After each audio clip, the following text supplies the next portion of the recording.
Et oui, on va s'intéresser à l'acte 6 de la deuxième division nationale de football. Ils sont à la phase aller naturellement.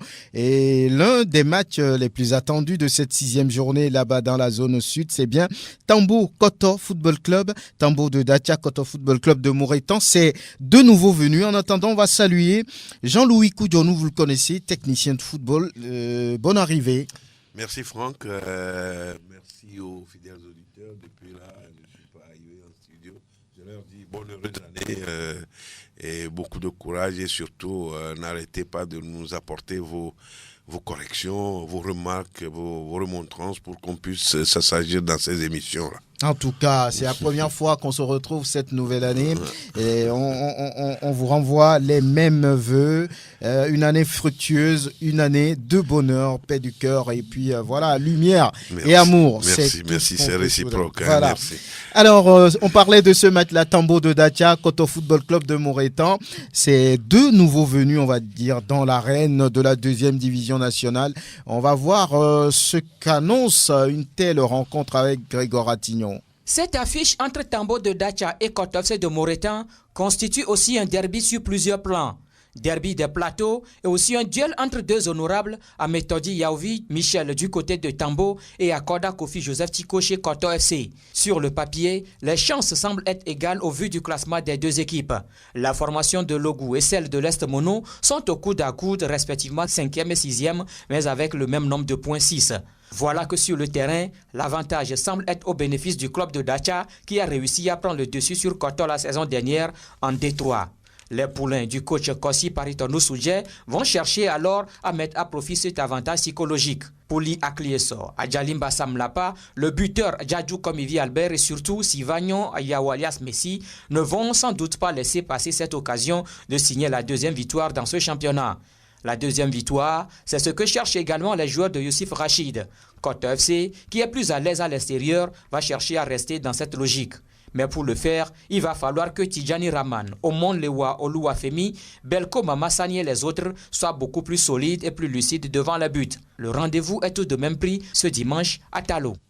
Ce dimanche à Talo, on verra bien ce que va donner, de quel côté va pencher ce duel de parlementaires. Grégoire Attignon vous l'a dit, du côté de Tambo, c'est l'honorable Michel Yaouvia Méthodier, du côté de Moretan, Koto Football Club de Moretan, c'est Joseph Tiko Kofi Akoda. Voilà, un duel de parlementaires, hein, on verra bien. Oui. On verra bien, c'est bien que c'est deux honorables qui se connaissent assez bien d'ailleurs, et que c'est un duel des plateaux, ça il faut le reconnaître. Quand on n'est pas trop loin du Tambo, et surtout les deux entraîneurs, Oumsoudien et Rachid, c'est des jeunes entraîneurs qui essayent de prouver de quoi ils sont capables dans ces championnats de deuxième division. Les matchs se suivent mais ne se ressemblent pas. Quand Grégoire disait tout à l'heure que la balance se penche légèrement du côté de Tambo parce que Tambo avait gagné et Koto en troisième division. Oui. J'espère que les deux équipes ont grandi d'un an. Donc, c'est-à-dire ils ont changé de catégorie, je dirais. Donc, l'effectif qui avait joué à Koto en troisième division n'est plus le même effectif aujourd'hui. C'est la même chose. Ça pourra jouer. Ah oui, c'est la même chose chez Tambo aussi. Les gens ont dû enrichir leur effectif, améliorer les effectifs. Je pense que c'est un beau duel quand même qui va commencer par se jouer d'abord dans les tribunes entre les honorables. Et puis maintenant sur le terrain, ça fait plaisir. Et ça, quand vous voyez le décor planté ainsi, ça veut dire que il y aura pas d'animosité sur le terrain quand vous voyez les honorables en train de regarder le match, en train de vous observer et que vous êtes venus chacun de son côté pour les supporter. Donc je pense que on ne peut qu'assister à un très très beau match. Là-bas à Talo. Ouais. Et puis il y a un autre match dont beaucoup disent oui, c'est déjà fait pour Arabia. Parce que là, l'adversaire du jour d'Arabia, c'est Agaza qui n'a qu'un petit point sur 15 possibles. Et Agaza qui reçoit aujourd'hui le leader à Arabia. Mais comment peut-on analyser une telle opposition déséquilibrée d'ailleurs sur le papier? Effectivement, c'est déséquilibré. Ça, il faut le reconnaître parce que À Gaza, on ne le retrouve pas depuis le début de ce championnat, depuis le début de la saison. Gaza est en train de tergiverser. C'est quoi le problème? Peut-être que le problème d'Agaza, c'est Agaza lui-même. Moi, je sais que les gens autour, à l'instar du président Ouattara, ils font ce qu'ils peuvent faire pour que l'équipe essaye de sortir de là où elle est aujourd'hui. Et Maouina Kodovi aussi, bon, il essaye de faire. C'est un vieux de la vieille, il essaye de faire. Peut-être que c'est le recrutement qui n'a pas été conséquent. Peut-être qu'ils n'ont pas su choisir les meilleurs joueurs pour pouvoir commencer. Il y a quand même des joueurs d'expérience. Quand vous voyez Jean-Luc Delété, quand vous voyez Eni Foulkakla, quand vous voyez Degli Mensan, d'autres joueurs. Mais le football aujourd'hui, Franck, le football aujourd'hui a besoin, il est vrai, il y a des cadres, mais il faut des jeunes plus techniques autour de ces cadres-là, pour que ça puisse produire véritablement du jeu. S'il y a des individualités, à l'instar de Degli Mensan, Degli Mensan seul ne peut pas faire la belle affaire d'Agaza. Je ne vois pas le problème. Je ne sais pas si c'est une question de confiance entre les joueurs, entre le bureau. Je ne sais pas, véritablement, je ne sais pas ce qui se passe. Mais il faut que... C'est pas un match gagné d'avance pour Arabia quand même. C'est vrai. Oui, parce que à Gaza, sachant que d'abord, c'est l'équipe qui reçoit. Et puis ensuite, voyant sa position qui ne l'honore véritablement pas, je pense que les joueurs vont essayer de se surpasser aujourd'hui pour quand même faire bonne prestation. Je ne dis pas nécessairement qu'il faut gagner, mais faire une bonne prestation. Et on ne peut pas souhaiter qu'on les gagne. Oui, s'ils gagnent aujourd'hui, Gaza a besoin de points. Gaza a besoin des 3 points aujourd'hui. Ils doivent gagner. Ça peut arriver qu'à Gaza gagne Arabia. Tu sais, tout ne peut pas être rose pour Arabia aussi toute la saison. Donc, attendons de voir. Attendons de voir et on va aller voir ce qu'a pensé Latif de ce match. Jamais Arabia n'a été mieux en championnat comme son parcours de l'exercice 2019-2020. 4 victoires, 1 nul pour 13 points sur 15 possibles. Les Chameaux ont le meilleur total dans les 2 zones avec justement un fauteuil royal au moment d'affronter le Zibo Bolo de la zone sud à Gaza. La performance d'Arabia a des noms. Ali Adamou, le président, Kouba Diawakil, le coach, est aussi un effectif varié, fait de jeunesse et aussi d'expérience. Avec 0 but encaissé en 5 matchs, l'on ne pourrait pas ne pas mentionner la rigueur défensive du capitaine Alagno Kofi. Devant, Abou Malik, l'ancien de l'étoile filante, et autres Sagbo sont bien entretenus par des passes académiques de Amevo Séraphin, le maestro. Le tout pour un danger face à tous les adversaires. À Gaza, c'est un seul point sur 15, 4 défaites en 5 matchs. Bref, rien ne ressemble au Scorpion Noir de Tocoin au plan statistique. Match donc déséquilibré à tous égards. Le tout sous un ultimatum qui ne dit pas son nom, Maouina Kodovi et sa suite étant en sursis sur le banc technique. Dolaïti Biakou, Délété Jean-Luc et autres Bachek Mohamed pourraient-ils sauver la tête de leur coach? C'est du wait-and-see. Ah oui, wait-and-see, naturellement, cette interrogation de Latif Yorouma à la fin de son papier, voilà, est légitime. Nous saluons l'arrivée de Albarka Farouk, ancien directeur technique de Koroki. Bonjour. Bonjour Franck, bonjour à tous les auditeurs de Sport FM. Tout va bien? Très bien, grâce à Dieu. Oui, on parlait, ou bien on parle d'un de vos clubs de cœur, les Verts de Tocoin, qui normalement devraient jouer la montée, les premiers rôles en 2e division, mais joue peut-être vraiment les derniers rôles à Gaza, ne se porte pas bien. 1 point sur 15 possible. Vous comprenez cette situation? Non, un homme normal ne peut pas comprendre. Surtout que l'autre fois, moi, j'étais au stade de la JCA d'Agoué. Oui. Ce que j'ai vu, vraiment, ça m'a écœuré. J'attendais qu'au moins, avec ce match-là, puisque c'était les 2 derniers, je crois, de la zone sud. De la zone sud. Malheureusement, j'étais une fois encore déçu. Bon, les gens disent que ce n'est pas les moyens qui manquent, les moyens financiers, bien sûr. Mais je crois que le staff technique doit revoir sa copie. C'est-à-dire leur philosophie par rapport auquel ils font mettre en avant l'expérience des joueurs, je crois que ça est en train d'échouer. Et on ne peut pas apporter ou bien former un club ou bien une équipe seulement sur la base de l'expérience. Il y a aussi l'aspect physique, il y a aussi l'aspect jeunesse qu'il faut mettre en avant. Et quand on amène seulement des gens qui sont de notre âge, excusez-moi, seuls pour jouer, il y a des limites, notamment ces limites physiques que moi j'ai constatées. Donc si le coach, le staff technique peut revoir leur copie en panachant les anciens, l'expérience et la jeunesse, je crois que ça peut nous apporter. Vous pensez qu'aujourd'hui, ceux qu'on traite d'expérimentés sont dépassés par le rythme? Je crois. Pour vous, c'est le problème de l'effectif? Oui.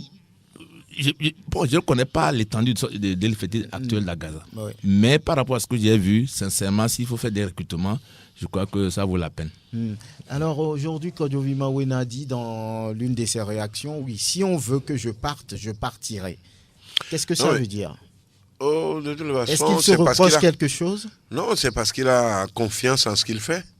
Et comme ce n'est pas le propriétaire de l'équipe, donc ceux qui l'ont fait venir, si d'aventure aujourd'hui on lui dit de partir, il partirait, c'est ce qu'il a dit. Mais soyons honnêtes, Mawena c'est mon grand frère, on a joué dans Gaza ensemble. Mais je me dis, il faut savoir rapidement quitter le travail avant que le travail ne te quitte.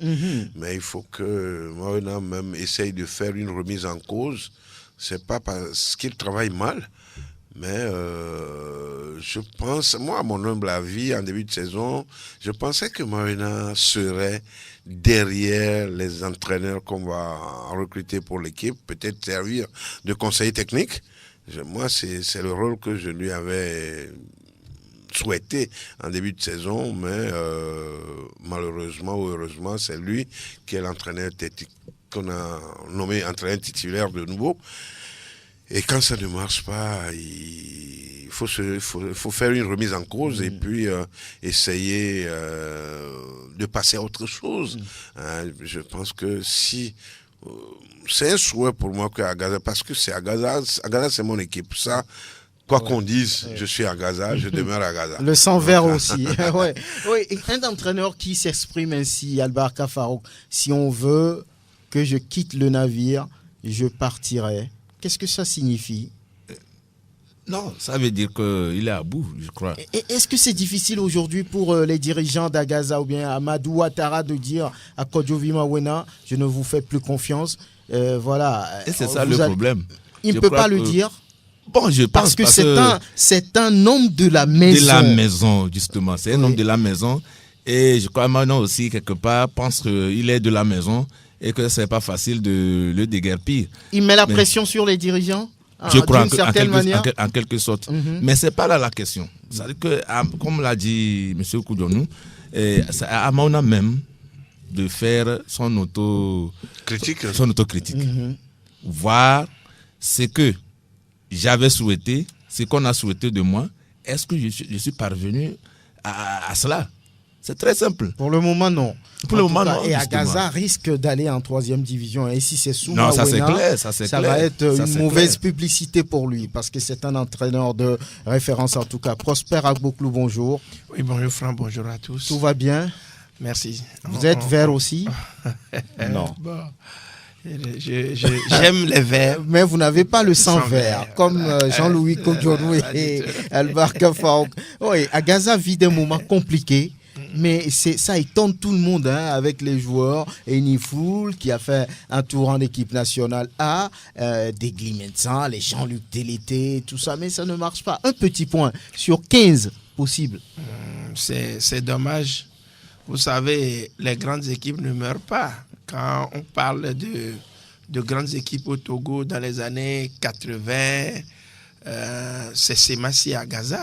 Ça, indubitablement, nul ne peut le nier, le dénier. À Gaza, Semassi reste des références. C'est pourquoi, même sur le continent, c'est les deux équipes les plus connues. Quand vous arrivez dans des pays, quand vous parlez de Semassi d'Agaza, on sait immédiatement de quoi ils sont capables. Voilà, les mieux indiqués. Donc pour Agaza aujourd'hui, je crois, je ne sais pas quel a été le motif, les ambitions du départ. C'est de remonter. Qu'est-ce qui peut être cette ambition? Bon, c'est la montée. Agaza aujourd'hui ne peut pas jouer le maintien. Tiens, bon, voilà. Mais est-ce que réellement on a compté sur les éléments qu'il faut? Et au niveau de l'encadrement technique, est-ce que vraiment c'est cela? Donc je crois que toute la question reste là. La question reste posée. Et bon, je ne vais pas revenir sur tout ce que les autres ont dit. Il faut qu'on fasse une intro-inspection au sein d'Agaza même pour savoir si réellement, le staff technique qui est là convient ou ce sont les joueurs. Mais moi, j'ai dit la dernière fois que le football actuel se joue avec, comme on appelle, la jeunesse et l'expérience. Vous rejoignez en tout cas Albert Cafaro qui trouve qu'on doit injecter du sang neuf, la jeunesse, faire confiance à la jeunesse. Le temps pour nous d'aller à Sokodé pour avoir Guler Inoussa. Guler Inoussa, bonjour. Bonjour, Nounyama Franck, bonjour aux auditeurs de la référence sportive. Prosper Lalma, mon frère et ami. Bonjour à toi. Bonjour. Alors, nous allons parler tout d'abord de la 6e journée de la D2. Qu'est-ce que c'est là-bas? Ah oui, j'ai dit, je crois que c'est pratiquement le dernier tournant. Quand nous disons le dernier tournant, c'est le championnat le plus compliqué du Togo. C'est vrai. Division. Le championnat, non, là, en tout, en finance, en sécurité, en organisation. C'est le championnat le plus compliqué du Togo. Je crois que cet après-midi, c'est pourquoi on a envoyé l'arbitre international FIFA à Tiocho. Et c'est lui qui a posé ses valises à Pagouda pour l'explication. L'AS Bina face à Kakadele Football Club de Defalé. Ça serait un match tellement ouvert. Actuellement, l'AS Bina, avec ce stratège-là qui n'est autre que Batababala qui aime le coach, ça sourit très bien. Tout est accompagné et ils sont premiers avec 11 points suivis de Kakadele. Pour le club de Defalé, les gardes de Defalé. Les gardes de Niamtougou, bien sûr, ce n'est plus Kakadele de Defalé, mais c'est Kakadele de Niamtougou. Il y aura du beau set. Meilleures équipes du Nord Togo, en 2e division, bien sûr. Que le reste, ça sera demain. Soidan va recevoir l'équipe de Doumé de Mango. Mais à Mango, vous voyez, c'est ça aussi les raisons de violence. Quand vous voyez Fouada qui reçoit et les mêmes installations de Doumé de Mango, c'est ça les conséquences. Et puis peut-être un rappel, seulement s'il y a peut-être une doléance, ils retourneront dans leur bande qui retient très bien la date, le 21 janvier 2021. Pour Fouada de Dapao et puis 22, une année plus tard, pour Bikenti de Bassa. Bikenti jouera demain face à la formation de CDF Aknou, 5 sorties, 0 pointé. Je crois que l'heure est grave pour tout à Toli. Ce n'est pas seulement pour la formation de CDF Akounou, même Sarah Sport de Bafilo y compris. Et quand on va aller du côté de Koussountou, demain on aura Agua de Koussountou va jouer contre l'équipe de Union Sortie d'Agbandi qui a en son sein 8 policiers. 8 policiers. C'est-à-dire que sur le plan conditions physiques, il te cogne, tu tombes, puis le cogne, tu tombes. Et il faut pas que de Toto jouera Bundia de Ketao qui est en train de faire sensation au niveau de cette équipe de 2e division, mais tous ces matchs-là avec violence à terre 0. Et si on veut peut-être aller un peu au-delà de la 6e journée, et puis la 7e journée, nous allons rapidement interpeller. Peut-être que ça serait la nouvelle fédération, parce que le week-end prochain à l'Instaté, je crois qu'on est en train de finir avec le congrès électif au niveau du congrès de Cara. Et je crois que pour la 7e journée, nous allons interpeller la nouvelle fédération. C'est-à-dire qu'on n'a pas changé la tête, Mon colonel, M. Eladji Amma, président du comité d'organisation, il faudrait vraiment revoir le match Bundia de Tetao. AS Bina, du côté de Tetao, ce match-là est chargé de violence, ce match-là risque de troubler le sommeil de la Fédération togolaise de football et des cadres de la piste de la préfecture de la Bina, Franco Ndounyama. Oui, Guler Inoussa. Là, on va parler maintenant de la phase allée de la D1 avec Unisport qui surprend tout le monde et qui est champion à mi-parcours. Bon, il semble qu'il est parti. Ça, c'est les aléas du direct aussi. On va le retrouver certainement. Maintenant, en attendant, on va saluer l'arrivée de Nienissé Babi. Il est le président de l'association des entraîneurs de foot du Togo, en même temps sélectionneur des éperviers U20. Bonjour, bonne arrivée. Bonjour Franck, bonjour le plateau, bonjour chers auditeurs. Tout va bien? Oui, ça va. C'est la première fois qu'on se retrouve cette année, non?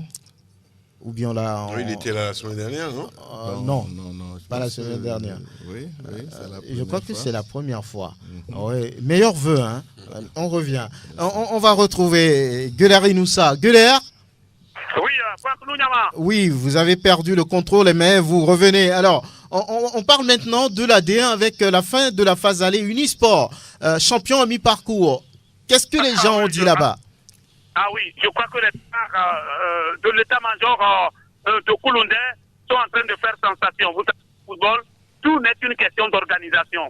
Tout n'est une question. Vous voyez aujourd'hui les équipes communautaires, j'entendais tout le monde, j'entendais tout à l'heure mon frère et ami professeur allemand parler de Lomé. On nous dit, quand la se réveillera, là, je ne suis pas très fort à c'est au futur, n'est-ce pas? Mais se réveillera là aujourd'hui au passé. Se réveillera là appartient au passé. Vous savez, même les grandes ne pas en un seul jour, mais il faut se dire que c'est le futur impossible. Ah, voilà. Autrement, c'est le futur impossible. Moi, je me dis que cela appartiendra au passé. Et maintenant. Bon, pour le moment, Bossime même ne tremble pas. On va. Voilà, disons-nous que les bons élèves du Nord Togo, c'est une histoire de Sokoré, c'est Asko de Kara. Pour les autres, en quelque sorte de Kouti Koussa, ils sont entre bons et mauvais élèves. Comme le cas de l'ASC Kafou de Kara, qui a fait sensation la saison écoulée. Et aujourd'hui, où se trouve la panne de ce véhicule semi-remorque-là, le président d'honneur Ella Ama, le président Kessé Honoré, revient d'une longue maladie, ont détecté la panne, et je crois que lors des phases, ils auront leur mot à dire. Pour ce qui concerne ces matchs de Sokoré, c'est le club qui a fait plus de défenses. On n'a pas le budget des autres. C'est le club qui a fait plus de défenses en première division. Le président Antoine et son Havana a dépensé plus de 2 millions que le résultat qui s'en est suivi. C'est la base qui est posée. La base est posée, mais avec le jeune handicap, le président, avant qu'il y ait eu la feuille de match, on avait retrouvé seulement que 14 équipes. Et une grande équipe. Ça, c'est le Real Madrid du Togo. C'est 10 titres de champion. Et je crois que lors des phases retour, Andika aura la lourde responsabilité de faire venir les meilleurs. Et le guerrier aura son mot à dire pour Koroki Metete de Champ. Adam Pazazi a choisi la démission. C'est mieux. Il a choisi la démission, Nounyamafan. Il n'a pas attendu de choisir le limogeage. Surtout, en partant de Chambara en trompe. Quand il veille et il trouve quelque chose de talisman à l'entrée de sa chambre, il est de bon ton de fuir les lieux que d'attendre être peut-être chassé. Quand tu te réveilles, tu trouves des autres qui te menacent. La meilleure des solutions, c'est de quitter les lieux avant que les lieux ne te quittent, nous, Yamafan. Et pour les autres, je crois que les équipes de l'intérieur du pays, merci pour ça. Et je crois que les phases retour nous donneront plus de raisons. Et tout le monde est averti. Hein. Je crois que l'équipe ottawoise monte en puissance. Le dynamique togolais qui a réveillé le Fadé Adekami qui remet de son sommeil. Et je crois que les protégés du général Katanga ont quand même l'ambition d'être l'équipe championne du Togo. Mais cela, nous avançons durablement. Il y a un petit problème avec le réseau, en tout cas avec Guler Inoussa. On espère vous retrouver encore une fois pour terminer cet entretien avec vous. On parlera de la pose des pelouses synthétiques là-bas à Sokodé, à Kara. Oui, c'est très beau avec les premières images qui nous sont parvenues. C'est vraiment intéressant. Là, on va terminer rapidement avec la zone sud de la D2 puisque Guler a tout brossé. Côté zone nord, on a ce match-là entre en temps 2, JCA, en temps 2 qui est deuxième au classement actuellement. Le match étoile filante qui est espoir reporté au 29 janvier. Asfosa joue contre Kotoko. Asfosa qui a envie de pouvoir s'imposer, d'être souverain à domicile. Souvenez-vous, cette équipe a été déjà battue par Tambo à domicile sur un score de 3-2. Ça faisait très très mal aux Forestiers. Voilà donc le calendrier dans la zone sud pour le compte de la 6e journée de la D2 nationale de football et les clubs. Les bons élèves pour le moment, c'est Arabia de Tabligbo. Les Chameaux de Tabligbo sont en tête, suivis des Jaunes de Kodjovia, Kopé, Nikonakwe, Tokoin, Nikonakwe à Djololo. Ça, c'est en temps 2. Il n'y a pas Tokoin dedans. on va retrouver Guler Inoussa. Allô? Oui, nous, Yamafan, je le disais. Hein, oui. Je le disais, seul une soirée Yako sont les bons élèves de la phase aller. Mais les phases retour, chaque équipe peut-être aura son mot à dire, parce qu'on va remuer un peu partout, en staff technique, en joueur, on va un peu remuer. Mon frère Adam Fazadi est parti avant l'heure, il a préféré peut-être jeter l'éponge, que l'éponge ne le jette, et parce que tu te réveilles, tu trouves des talismans à ton port d'entrée, alors que tu es là pour une équipe, il vaut mieux garder sa vie, sa femme et ses enfants, que de partir à l'au-delà, nous n'avons pas. Qui dépose les talismans, on ne sait pas. Bon, il a bien fait peut-être de partir, vous l'avez dit. Il a quitté le bateau avant que le bateau ne le quitte. Alors, on parle de la pose des pelouses synthétiques. Qu'est-ce qu'on peut en retenir aujourd'hui? Non, nous n'avons pas Franck. Nous sommes partis pour ceux qui ont vu du chaudron au faux gazon. Là, je ne te trompe pas que c'est beau. J'ai dû passer là-bas ce matin avant de mettre le cap sur Pagoda. Que c'est beau. J'étais là d'abord hier soir. Les Hollandais de Greenfield qui travaillaient 18h50. Ils sont avec sa cigarette et ils demandent au tournoi qui les accompagnait. Walk. J'ai dit, mais lui là, il semble perdre la tête. 18h50 et on travaille encore dans la nuit. Et je quittais les lieux hier à 20h moins. C'est ça aussi nous n'avons pas. Oui. Je crois que quand j'ai conclu le tout, je me suis dit que le Togolais aime trop les jours fériés, les jours de fête. Les activités étaient bloquées quelque part, nous n'avons pas. Oui. 18h50, ils quittaient les lieux à 20h38 si ma mémoire est bonne. Et déjà à 6h50, ils étaient encore là pour continuer nous n'avons pas. Que c'est beau du côté du municipal de Sokone. Oui. Akara, c'est terminé. On nous avance que l'inauguration sera peut-être le 24. Tout sera la Fédération togolaise de football. À Sokone, on nous dit d'ici la fin du mois, tout sera prêt. Nous, Yama France, que c'est beau. Là, que c'est beau. Je crois que même la pluie peut venir pratiquement avec un volume peut-être de 100 mm. On ne va pas reporter un match là, c'est donc prochain, nous, Yama France. On ne va pas reporter. Non, là, je vous rassure. Que c'est beau. Nous, Yama, que c'est beau. Je crois que félicitations à la Fédération togolaise de football. Merci à la FIFA. Et quand on dit merci à la FIFA, merci au gouvernement togolais. C'est pour, en Afrique, quand on dit c'est pour demander une fois encore, nous n'avons pas. Au revoir. À très bientôt. Et voilà, on aura parlé de la D2 avec Guller, la pose des pelouses synthétiques et puis la fin de la phase aller là-bas, Unisport comme le maître des lieux à mi-parcours. Et là, on va enchaîner avec la fin de la phase aller de la D1 nationale de football. On ne cessera jamais de le dire, cette équipe d'Unisport a surpris plus d'un en étant le patron après les 13 premières journées, suivi de très près par Asco de Cara qui, sans tambour ni trompette, fait bien les choses. Ametokodo Mensan, qui a été vice-champion avec Maranatha la saison dernière, est en train de remettre ça et pour lui, il est le champion. Nous avons le temps de l'écouter d'ici quelques minutes. Et Nini Sebabi, vous qui avez suivi cette première partie de championnat, aujourd'hui, que peut-on dire globalement de cette compétition, le niveau et autres, comment l'analysez-vous? Bon, je pense que, merci Franck de m'avoir donné la parole. Je pense que c'est le championnat, s'il faut le dire, il faut aller d'abord féliciter le COMEX, la Fédération de football, qui a pu respecter son chronogramme parce que la direction des compétitions a su travailler, a émis un calendrier qui a été respecté. Là, il faut aussi les saluer. Il faut aussi reconnaître aussi le fair play qui a régné durant cette première partie de la compétition, sauf quelques ratés au niveau de Tchamba. Ce n'est pas aussi si grave, mais dans l'ensemble, je pense que nous avons vu un championnat médiocre parce que... C'est vrai. Oui, un peu médiocre parce que là, il n'y a pas eu une équipe qui s'est vraiment dégagée dès le début.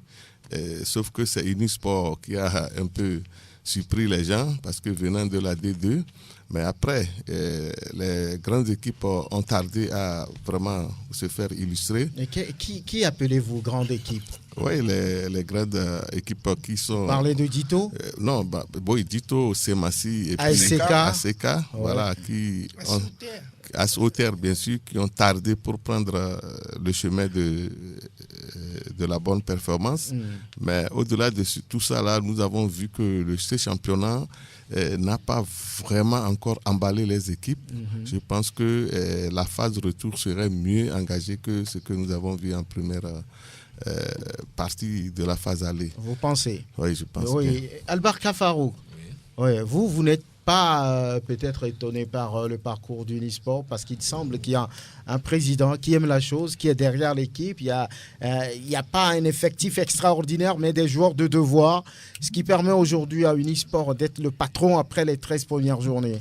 Non, c'est le contraire que je pense. J'ai été plutôt étonné de voir cette équipe là où elle est aujourd'hui, parce qu'elle vient tout fraîchement de la 2e division.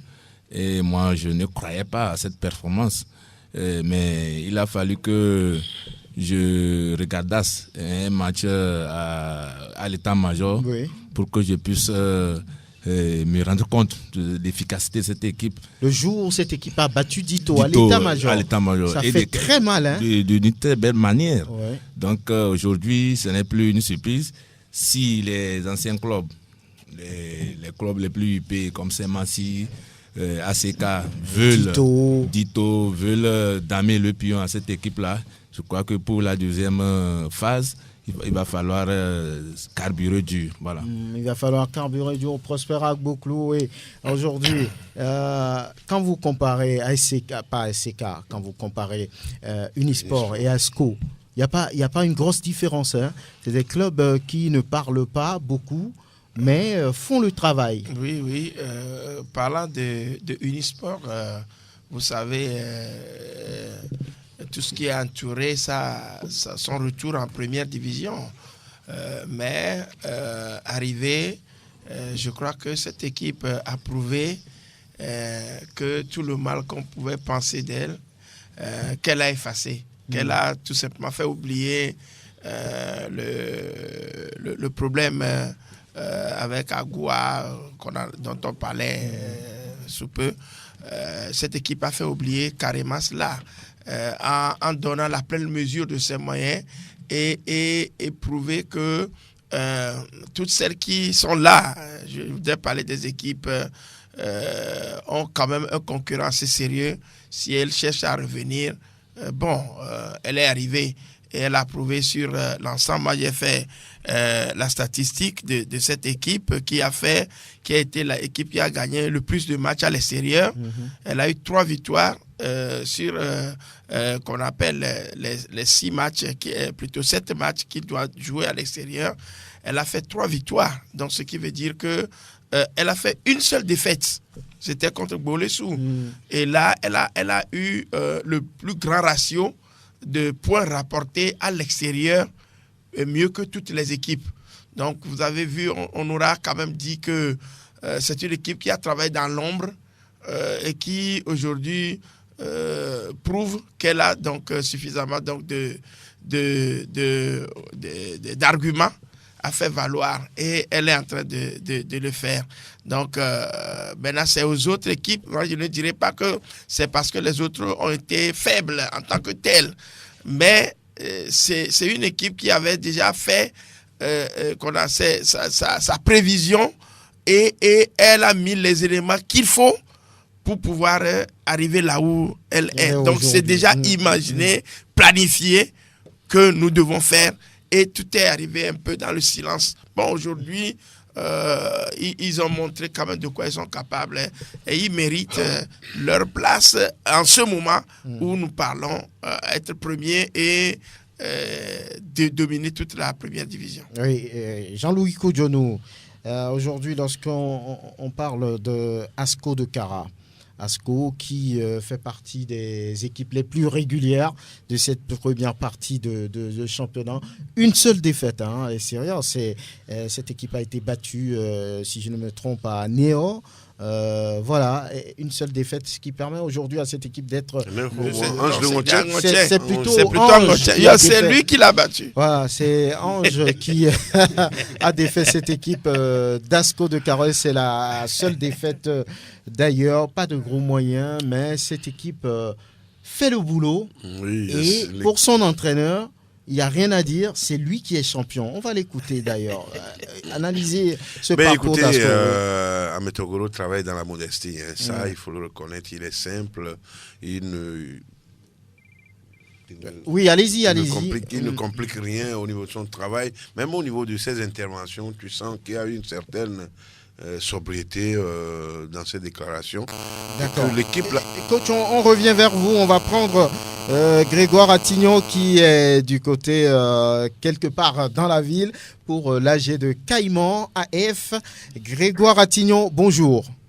Bonjour, Franck Mouema. Nous sommes bien sûr dans un hôtel de la place où se tient ce matin le congrès Assemblée Générale constitutive et puis élective du Caïman SA. Vous savez, c'est un club du district numéro 2. Un ancien club, un vieux club qui, entre-temps, a disparu, ne donnait plus donc signe de vie, mais cette équipe a donc décidé d'organiser son congrès ce matin. Et nous sommes avec l'un des membres de cette équipe. Il s'agit de M. Ali Koudjoufei, président du bureau provisoire de Caïman. M. Ali, bonjour. Bonjour, monsieur. Pourquoi ce congrès ce matin? Ce congrès, comme vous l'avez dit, depuis un certain moment, Caïman Football Association, que vous connaissez, a disparu sur la scène nationale. Et les joueurs sont partis un peu partout. Et nous sommes dit qu'il faut encore redynamiser les instances pour donner une nouvelle vie au club. Alors, parlez-nous un peu de l'historique de cette équipe. Voilà, comme vous parlez de l'historique, vous-même savez que Caïman Football Association a été créée dans les années 65. Et après, sur le chiquier national, nous avons participer à des coupes, beaucoup de coupes du Togo, comme la toute dernière, on été éliminé en 1990 au quart de finale face à Modèle de Lomé. Et aujourd'hui, vous avez décidé donc de redonner encore vie. Et qu'est-ce que vous espérez à l'issue de ce congrès? À l'issue de ce congrès, comme nous l'avons dit, nous voulons maintenant renouveler les sens dirigeantes. Et maintenant faire des recrutements, de nouveaux recrutements avec des jeunes talentueux et pour se donner encore sur l'échiquier national. Voilà, Franck, qu'est-ce qu'on peut dire sur ce congrès de cette Assemblée Générale du club Caïman Football Association, après donc la cérémonie d'ouverture ponctuée par des différentes allocutions, les travaux de cette Assemblée Générale ont été ouverts par le président du comité de réforme de la Ligue, le même M. Sambo Naouya. En ce moment même, il y a le bureau du président qui est mis en place et l'on va passer donc à l'étude et amendement et adoption des statuts de l'Assemblée de cette Assemblée Générale qui se tient. Et ensuite, il y a beaucoup d'activités qui sont quand même au programme de cette Assemblée Générale. Nous allons revenir quand les choses vont évoluer. Voilà, oui. Revenez-nous dès que possible, Grégoire Attignon, pour le compte de cette AG élective de Caïman Football Association. Jean-Louis Koudjonou, on était avec vous. Vous parliez du parcours d'Asco de Kara. Oui, la saison dernière, vous avez dû constater que il a fallu de peu que Asco aille en deuxième division. Ouais. Donc, je pense à la trêve, l'équipe là a essayé de se réunir et de se donner des objectifs précis. Et je pense que c'est ce pourquoi le préfet colonel qui est là-bas et qui fait un travail formidable avec les gens, avec l'arrivée de Amétor Gros-Vincent. Donc, vous avez vu ses performances au niveau de Maranatha la saison dernière. Je ne savais vraiment pas les raisons pour lesquelles il avait quitté cette équipe-là. Mais quand il est allé à Carab, il continue de prouver qu'il a du mérite au niveau de l'entraîneur togolais. Donc, on ne peut que lui souhaiter bon vent. Et puis, quand tu vois un seul match perdu pendant la phase aller, ça veut dire que, comme lui-même, il a l'habitude de le déclarer, que Asco est parti cette saison pour être championne. Donc, je dis, il a les moyens, il a les coups des franches pour faire de pareilles déclarations. Et j'ose bien croire qu'il va tenir très dur la barre pour pouvoir atteindre les objectifs qu'on lui a fixés. c'est bien pour lui. On ne peut qu'encourager cette équipe-là. Et puis, en tout cas, c'est des équipes du Septentrion. Unisport est là. Modestement aussi, c'est une équipe au départ qui n'avait pas des objectifs de champion.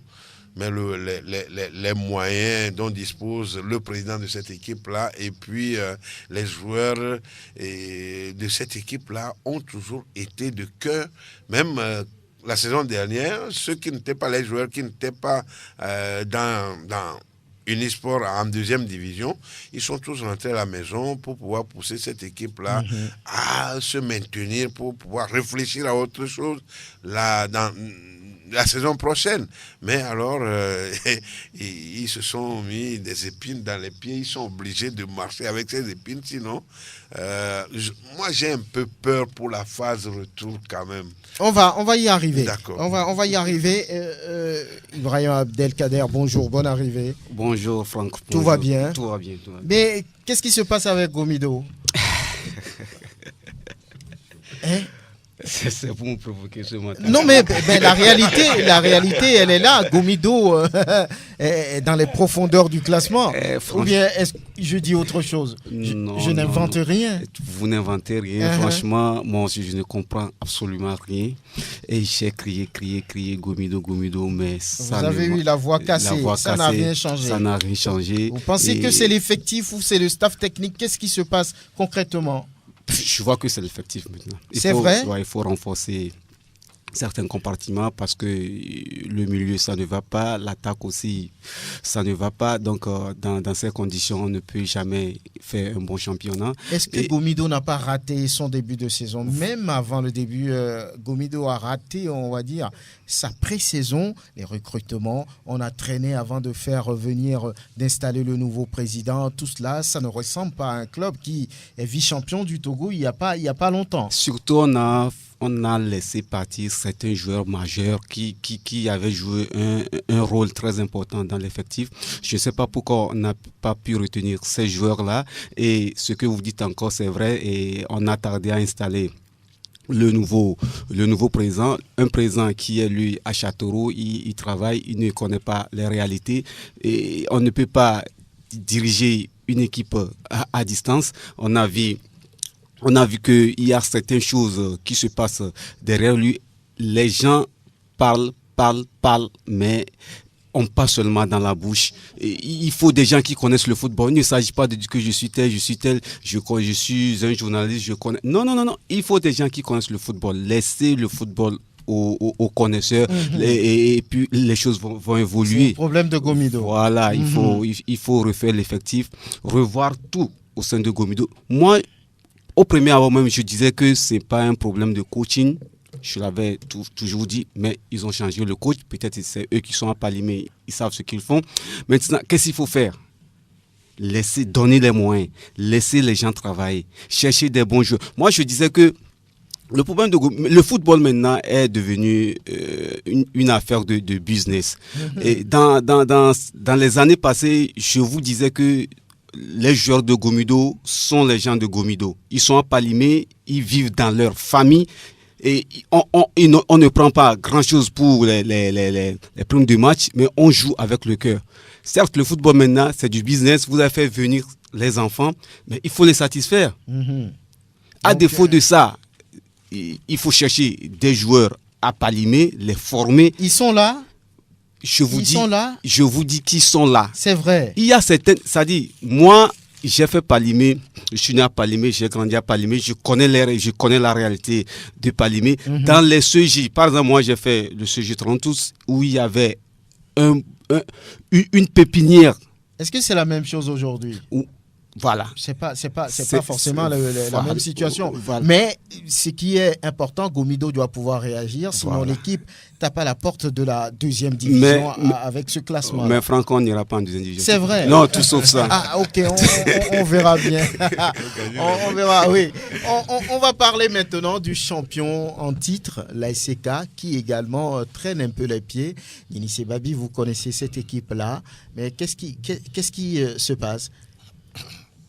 Merci Franck. Je pense que ACK ces derniers temps traverse une période un peu difficile par rapport aux défaites qu'elle accumule et puis au match nul. Je pense que hier seulement j'étais avec le président d'honneur Ama Marcelin. On a essayé de faire le tour de la situation franchement qui le préoccupe beaucoup. Des solutions sont en train d'être trouvées au niveau des joueurs, au niveau du staff, au niveau de tout le bureau, pour que ACK, dans la phase de retour, retrouve vraiment sa force. Lorsque vous faites les analyses concrètement avec vos yeux de technicien averti, est-ce qu'aujourd'hui, c'est le staff qui est limité? Est-ce que c'est les joueurs qui ont perdu de leur verve? Mais qu'est-ce qu'il y a? L'ASK ne fait plus peur pratiquement. Oui, l'ASK regorge toujours des joueurs aujourd'hui de nom sur le plan national, des grands noms, des grands joueurs qui ont fait leur preuve quand ils ont participé à la compétition africaine.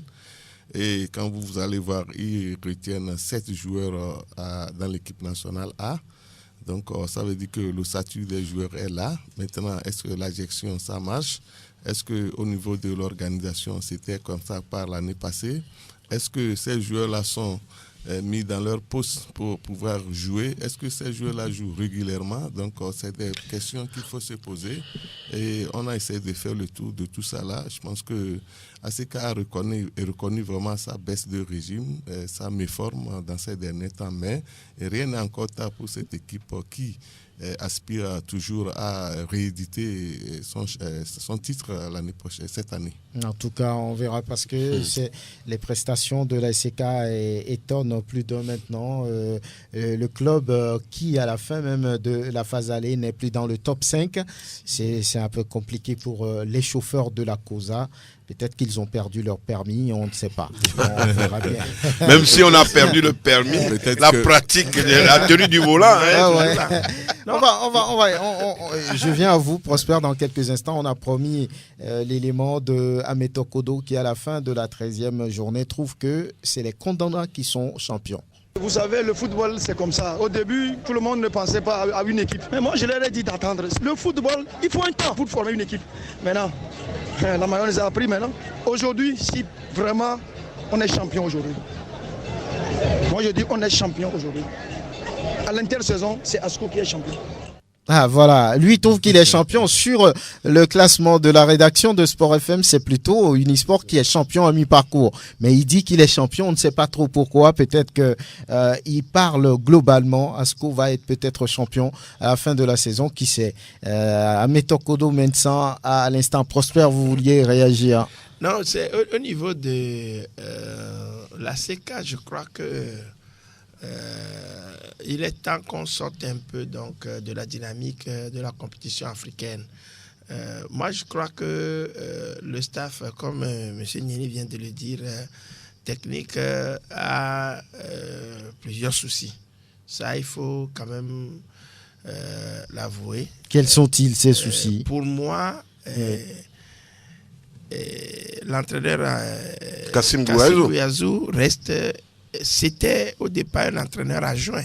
Ce n'était pas l'entraîneur titulaire de l'équipe. Mais quand j'ai fouillé un peu, je crois qu'au niveau de ACK, il faut titulariser quelqu'un. Aller droit au but. Oui, il est limité, voulez-vous dire? Limité. Vous pensez qu'il ne peut plus faire l'affaire? Limité. Pourquoi? Tactiquement. Parce que vous savez, le football, c'est une question de lecture. Et être entraîneur... Il vous a dit qu'il n'arrive pas à lire? Non, ce n'est pas qu'il n'est pas bon, mais je dis, tactiquement, c'est une question de lecture.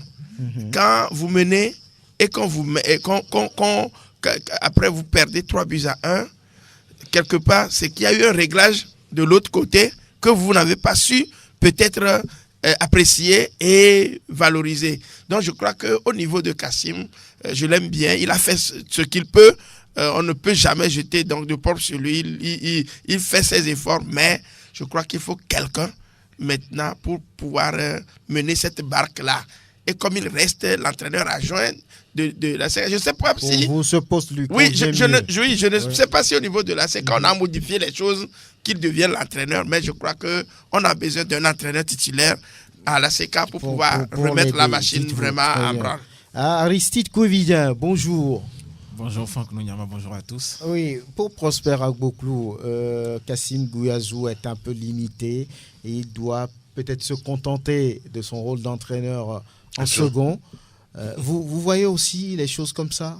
Non, je pense quand même que dans un diagnostic sans complaisance, il faut peut-être aller plus loin, voir aussi bien du côté des joueurs que du côté donc, du staff technique. Je dis souvent que dans le naufrage collectif, le sauvetage individuel est illusoire. On gagne en équipe et on perd en équipe simplement parce que si on doit jeter, disons, notre dévolu peut-être sur l'entraîneur et que demain ou après-demain, on se rend compte que l'équipe continue toujours par enregistrer des défaites, là, on va se dire qu'on n'a rien fait. Je pense quand même que le diagnostic... Si les résultats ne suivent pas, de premier vue, c'est l'entraîneur. Oui, dans le football moderne, vous savez... La première personne qu'on juge, c'est bien sûr l'entraîneur. Les entraîneurs sont jugés sur la base de résultats. Mais il faut savoir également que c'est un staff qui travaille.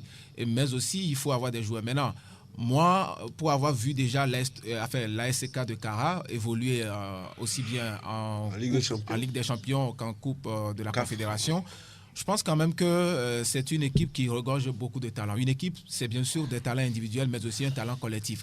Il faut avoir cette capacité-là de jouer ensemble. Et je pense quand même que du côté de cette équipe de la COSA, il n'y a pas vraiment, disons, de problème, à mon avis, du côté des joueurs.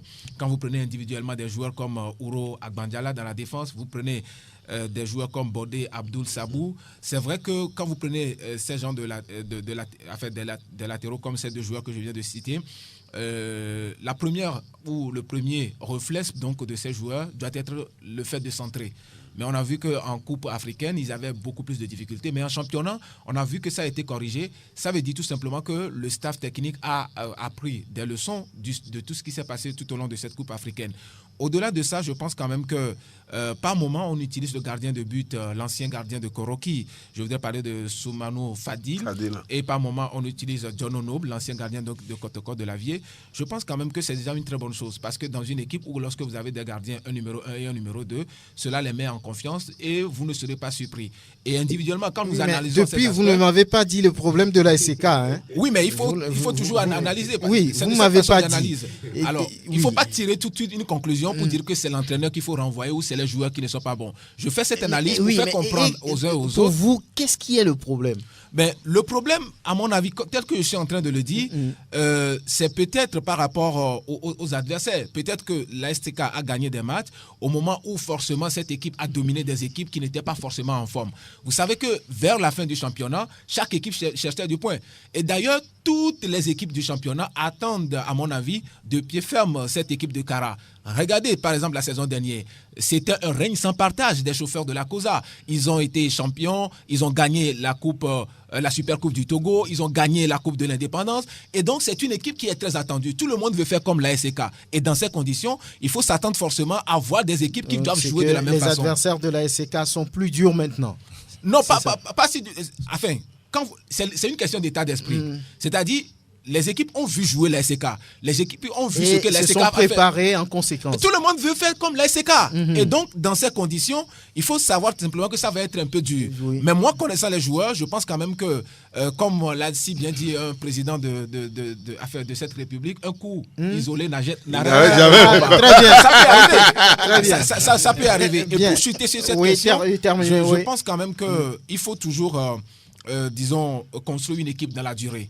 Moi, je ne suis pas forcément pour le fait qu'à chaque fois, lorsqu'on n'a pas de résultats, qu'on renvoie des entraîneurs à la tête des clubs ou, par exemple, qu'on essaie de vendre des joueurs et qu'en retour, qu'on n'ait plus d'autres joueurs pour les remplacer. Quand vous prenez le TP Mazembe aujourd'hui sur le continent, Oroya de l'autre côté de la Guinée ou encore la SEC Mimosa, c'est des équipes qui fonctionnent dans la durée. Unisport aujourd'hui a des résultats parce que Unisport a des joueurs qui fonctionne dans la durée. Unisport n'a pas laissé des joueurs. Ça veut dire que c'est les mêmes joueurs qu'on a vus en D2 qui se retrouvent aujourd'hui en première division. ASK en a laissé? Je ne pense pas. Non, ASK n'a pas laissé. C'est pour ça que je dis, si aujourd'hui on doit jeter, disons, notre dévolu sur l'entraîneur, je ne pense pas que ça soit véritablement le vrai problème. Il faut donner la chance à l'entraîneur, aux joueurs, construire une équipe dans la durée. L'essentiel, c'est de sauver la saison. Et je pense quand même que l'ASK a cette capacité de pouvoir le faire. En tout cas, pour eux, ce n'est pas de sauver la saison. Ils veulent être champions. Oui, Albarka Farouk. Bon, moi, j'ai trouvé une autre explication. Oui. Vous savez, si on observe ce qui s'est passé avec les clubs qui ont fait les compétitions continentales, quand ils reviennent, c'est la chute. Pourquoi? Justement. Je crois que c'est un problème psychologique par rapport aux joueurs. Vous avez des joueurs, pour la compétition africaine, ils sont bien traités, ils sont logés avec des bonnes conditions. Et quand ils finissent la compétition, ils retombent dans les anciennes habitudes. C'est vrai. Donc psychologiquement, ce n'est pas bien pour les joueurs. Et c'est là où je serai d'accord avec M. Prosper. En ce moment, il faut une stratégie dans la communication. Et c'est là qu'intervient la poigne de l'entraîneur. Et sur ce plan, je crois que Kassim Gouazou n'est pas de cette trempe. Est-ce que vous voyez? Donc, c'est un problème de communication. Comment parler aux joueurs pour revoir leur psychologie, pour entamer les nouvelles compétitions. Donc, je crois que le problème, c'est à ce niveau-là. Voilà. Très bien. On va prendre Semassi, qui reste l'un des clubs les plus titrés, d'ailleurs le plus titré du Togo au niveau du championnat. Gaulet dit que c'est le Real Madrid du Togo. Oui, c'est le Real Madrid du Togo. Mais aujourd'hui, Semassi, ce n'est pas ça. Beaucoup de difficultés là aussi. Avec un nouvel entraîneur qui vient de prendre le club, Adika Komi, ancien de Gomido, Nini Sebabi. Ça va le faire, Semassi, mais ce n'est pas les moyens qui manquent là. Semassi, aujourd'hui, ce n'est pas les moyens. Parce qu'ils ont un président qui a un peu des moyens, qui souffre beaucoup de moyens dans cette équipe. Vous avez compris le montant que leur a déjà donné quand ils ont commencé. Aujourd'hui, Semassi, c'est l'organisation. L'organisation. Autour de cette équipe, il y a beaucoup de personnes qui agissent, qui agissent autour de l'équipe, mais ils n'arrivent pas à vraiment dire la vérité à ce qui se passe autour de l'équipe. Tout le monde est là, il agit pour pouvoir gagner quelque chose, et puis au-delà de ça, n'est pas tellement participant dans l'évolution de cette équipe. Quand vous voyez Semassi, c'est l'équipe qui a plus de supporters. Ouais. À Sokodé même, tout le monde est concerné. Un peu partout sur le territoire togolais. Aujourd'hui, est-ce qu'ils suivent l'équipe là pour que l'équipe aille de l'avant, ou bien ils suivent cette équipe pour leur intérêt personnel? Il faut qu'on se pose cette question. De l'autre côté, moi je pense qu'au début, le recrutement aussi a été un peu fauché. Un peu fauché. On a vu une équipe de Semassi qui a participé à un tournoi, je crois, Sport FM ou bien TLS ici, avec un certain nombre de joueurs, une ossature bien présente. Et puis, en début du championnat, on n'a pas vu ces joueurs-là. Je ne sais pas ce qui s'est passé. Ça aussi, c'est la raté aussi à ce niveau dans le recrutement des joueurs. Mais l'équipe est très jeune. Quand moi je vois des jeunes joueurs, pour une équipe de Semassi, c'est pas ça. Voilà, Semassi doit recruter des joueurs qui ont vraiment du talent, qui peuvent vraiment être à l'image de cette équipe. Moi, je pense que c'est ce qui manque à Semassi. Et puis, Semassi a presque les mêmes problèmes que Gomido. Voilà, parce que quand vous allez à Sokodé, j'étais là la fois passée pour suivre la finale de Gadao, la fête Gadao. Ouais. Mais il y a tant de joueurs, il y a beaucoup de joueurs, même les deux finalistes. Il peut avoir des joueurs là-bas pour étoffer cette équipe, mais ils vont chercher ailleurs. Est-ce que l'entretien, quand ils les amènent, c'est comme ça qu'il faut les entretenir, alors que ceux-là qui sont à la maison peuvent ne pas être plus chers et pouvoir faire l'affaire. Ça aussi, c'est un autre problème, ça. Voilà. Donc, il faut que les dirigeants réfléchissent beaucoup à cela. Sinon, à Sokodé, je vous dis, c'est une pépinière de joueurs jusqu'à preuve du contraire. Ça, tout le monde sait, la région centrale là-bas regorge tellement de joueurs de talent. On va parler de Ange que vous connaissez un peu, Jean-Louis Koudionou. Cette équipe aussi, elle n'a pas de gros moyens, mais elle s'accroche. Elle finit même dans le top 5, 5e, à la fin de cette phase aller.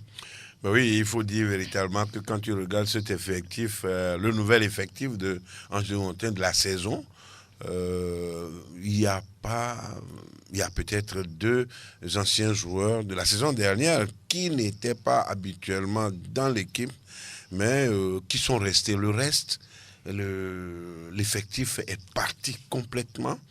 Donc, c'est au début de la saison que les entraîneurs ont essayé. Ils n'ont pas eu le temps de faire la pré-saison.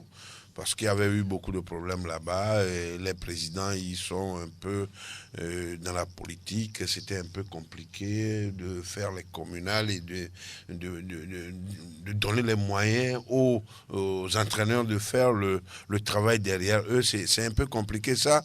C'est la gestion calamiteuse au Togo. Donc, les nouveaux joueurs qu'on a pu avoir, Ange a perdu beaucoup de temps avant. C'est-à-dire que les autres équipes ont pris les meilleurs joueurs du Togo avant que Ange ne commence par faire son recrutement. Donc, ils ont pris des joueurs novices qui n'ont jamais joué en D3 ni en D2. Des joueurs comme ça de quartier qui ont joué le tournoi à Gougouzin, voilà. Et c'est par là qu'on a commencé à faire le travail qu'on devait faire dans la pré-saison, c'est-à-dire que la préparation physique, la préparation technico-tactique, tout est mélangé. Et ça fait que les 5 premiers matchs de Ange, il y avait de la fatigue au niveau des joueurs parce qu'on ne pouvait pas les laisser et on risque d'aller très loin. Donc, ils ont fait le travail comme ça, mélangé, et petitement, ça commence par venir. Moi, j'ai commencé par apprécier cette équipe à partir de la 7e journée où les jeunes joueurs ont commencé par prendre conscience de ce qui les attend à la fin de la saison. Donc, ça a commencé par bien prendre. Et le joueur Souley, l'entraîneur Souley, il essaye de faire du travail. Le staff de Montchens n'est pas mauvais. Le préparateur physique, c'est quelqu'un qui a un très bon niveau. Monsieur Koglé, l'entraîneur à Jeun, il a sa licence B. Donc, je pense que ils sont en communion avec les joueurs, ils leur parlent. Quand il faut faire le travail, tout le monde s'y concentre. Et après le travail, on peut discuter ensemble. Donc, je pense que c'est ça qui... Et puis, il y a un président qui essaie de les écouter. Il y a un président qui sait les écouter. Il y a un bureau qui les accompagne modestement.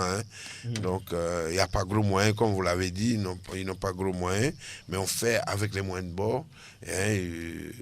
Donc, je pense que si à cette trêve-là, on commence à réfléchir à comment on doit attaquer la deuxième phase du championnat, je pense que cette équipe-là ira loin, va faire encore mal comme elle avait fait la saison dernière.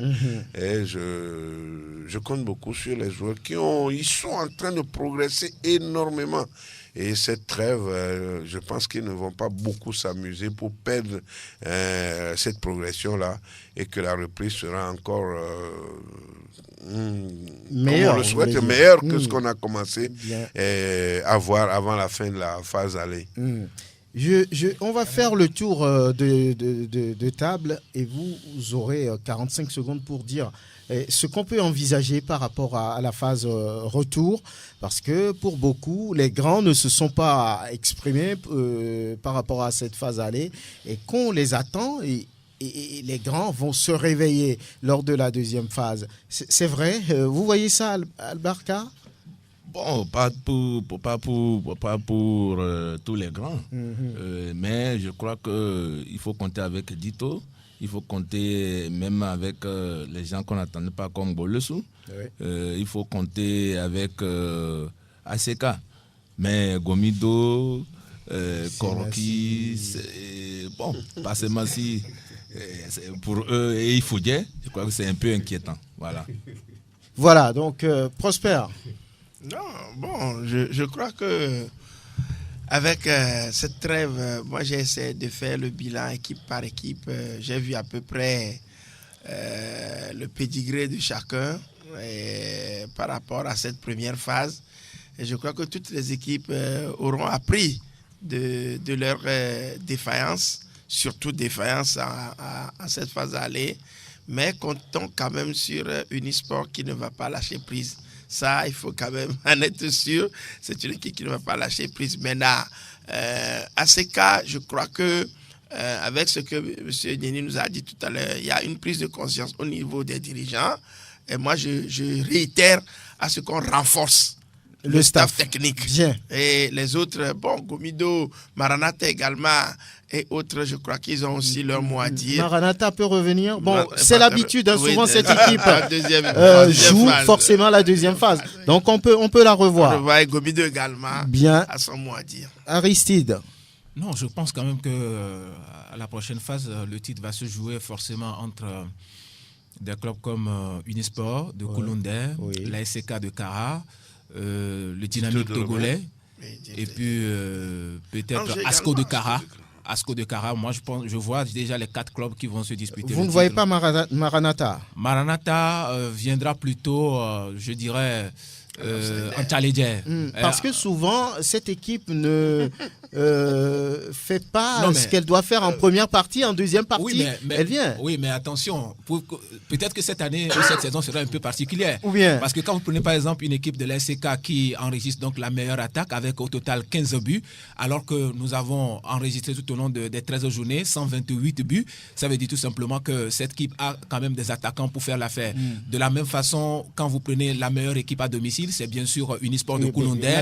La meilleure équipe à l'extérieur, c'est toujours Unisport de Koulondé. Cela veut dire tout simplement que cette équipe ne fera pas cadeau. Maranatha n'a pas beaucoup de marge cette fois-ci. Non, à voir, disons, les résultats enregistrés par une équipe comme ASCK, Dito, Asco de Kara et Unisport, je ne vois pas, disons, dans ce quatuor-là, Maranatha de Fiokpo. Ibrahim Abdelkader, Gomido va se réveiller? Palimé va trembler? Ouais, nous, je sais que cette année, on va sauver notre saison. Je ne dirais pas qu'on va titiller le haut niveau, mais on sera dans le milieu du tableau et on va sauver notre saison. Et la saison prochaine, on va repartir sur de bonnes bases. Bien. Nieni Sebabi, vous voyez Semassi revenir dans la course. Dito, Aïsoter, Unisport aller chercher le titre en fin de saison? Non, moi je ne pense pas que Unisport sera champion à la fin de saison parce que vous allez voir que un championnat c'est l'endurance, c'est une question d'endurance. Est-ce qu'ils auront les moyens pour aller jusqu'au bout? Vous voyez qui finalement? Moi, je suis en train de voir ACK revenir. C'est vrai. Le Dynamique togolais, même Asco. Voilà. Et l'ASOTR, vous ne la voyez pas? Oui, c'est un club aussi qu'on est en train d'ignorer, mais ces derniers temps qui est en train de faire des performances, elle peut aussi surprendre. Ouais. Jean-Louis Koudionou? Non, mais ce que moi je voulais dire, j'ai peur pour la fin de la saison. Les matchs retour, ça il ne faut pas se voiler là. Les matchs négociés vers la fin de la saison, il faut ça existe toujours? Ça existe. C'est vrai? Non, mais vous connaissez. Et ça existe toujours? Ça existe. Moi je ne sais pas. Qui a fait ça cette saison? De toute façon, moi je dis, si il faut que la fédération ait les yeux sur certaines rencontres. Il faut que la fédération essaye. C'est un peu difficile au Togo de mettre certains présidents sur écoute pendant à la veille de certaines rencontres. Je sais ce que je dis parce que quand tu vois certaines performances vers les 5 dernières journées, quand tu fais des analyses, tu sens que c'est pourquoi nos équipes qui sortent championnes, qui vont participer à la Ligue des Champions, vous les voyez la saison prochaine, elles dégringolent complètement ces équipes-là. Donc on n'a pas de régularité au niveau des équipes. Une équipe, je prends ACK, qui va être encore équipe championne cette saison et l'autre saison aussi. Est-ce que vous voyez un tout petit peu? S'il y a cette régularité, le championnat aurait un niveau acceptable. Et là, on tergiverse, on prend un joueur. Vous allez voir certains joueurs qui ont joué dans une équipe, vous allez les retrouver ailleurs à la phase retour. Ce n'est pas ça. Et puis les joueurs, ils ne sont pas intelligents. Ils ne veulent pas rester au même poste pendant 2 ou 3 ans pour pouvoir mériter l'équipe nationale. Le tout n'est pas de gagner 50 000 Qui voyez-vous champion peut-être? Vous voulez jouer à ces jeux? Qui voyez-vous champion à la fin de la saison? Unisport, Asco? Écoutez, ASCK, c'est un peu fou. Non, mais je vois vous voulez pas vous aventurer? Je ne veux pas m'aventurer pour faire un faux pronostic. Ah, vous ne voulez pas? Non. Vous ne voyez pas Ange aussi? Non. Pas non, ASCK. Laissons le temps au temps. Unisport? Non. Bien, voilà. on va marquer la pause juste. On va prendre un peu les nouvelles de la sélection U20. Nieni Sebabi est en place depuis quelques semaines déjà. On vous retrouve. Voilà, on va continuer. On parle un peu de la sélection des U20. Vous êtes là depuis quelques semaines. Qu'est-ce qu'il y a? Ça bouge? Il y a des choses en vue? Qu'est-ce qu'on peut dire? Franck, pour ajouter à la chanson, elle me donne des frissons. Ou bien, encore une fois, merci à Masta Popa. Que pour revenir à votre question, je pense que nous sommes nommés, ça fait au moins 3 semaines. Nous sommes sur le terrain. Nous avons eu la décharge de ce qui se faisait avec le feu à Ivy. On a une équipe déjà constituée à son niveau, des jeunes qu'il a sélectionnés de Saint-Cassis jusqu'à Lomé, qui sont une quarantaine. Néanmoins, nous sommes en train aussi de travailler. J'ai eu des réunions avec le staff technique, le SG de la fédération, on lui a rendu compte. Nous sommes en train de faire un travail sur le terrain. Pour la fête Gadaour, on était invité et appuyé par la FTF avec mon adjoint Kovi Marc. On était à Sokodé pour encore superviser certains joueurs. Et c'est un joueur sur un match de finale qui a opposé les académies de Koma à l'équipe de Pangalam. Donc nous avons essayé de détecter certains joueurs là-bas. Nous avons fait le tour aussi à Tchamba pour superviser certains joueurs qui sont déjà sur la liste. Et sur les matchs de deuxième division, j'ai la liste, j'ai les clubs où jouent les joueurs. Donc à tout moment, je fais des voyages pour les superviser, pour voir leurs performances, discuter avec eux avant, bien sûr, un recrutement qui serait incessamment fait dans ces derniers jours, surtout après les élections. Donc, ça veut dire qu'on est sur la bonne voie. Il y a peut-être des matchs même prévus, peut-être ? Oui, nous avons un regroupement qu'on va faire après les élections pour jouer des matchs amicaux. Et après, les compétitions vont commencer peut-être en avril ou bien en mai pour les éliminatoires de la CAN U20. Très bien. Voilà, on marque juste une pause et on parle congrès à la Fédération togolaise de football. Voilà, le congrès électif à la Fédération togolaise de football, c'est dans exactement une semaine quand on fait les décomptes, une semaine à Kara pour renouveler le bureau de la Fédération togolaise de football. Est-ce qu'il va y avoir renouvellement ?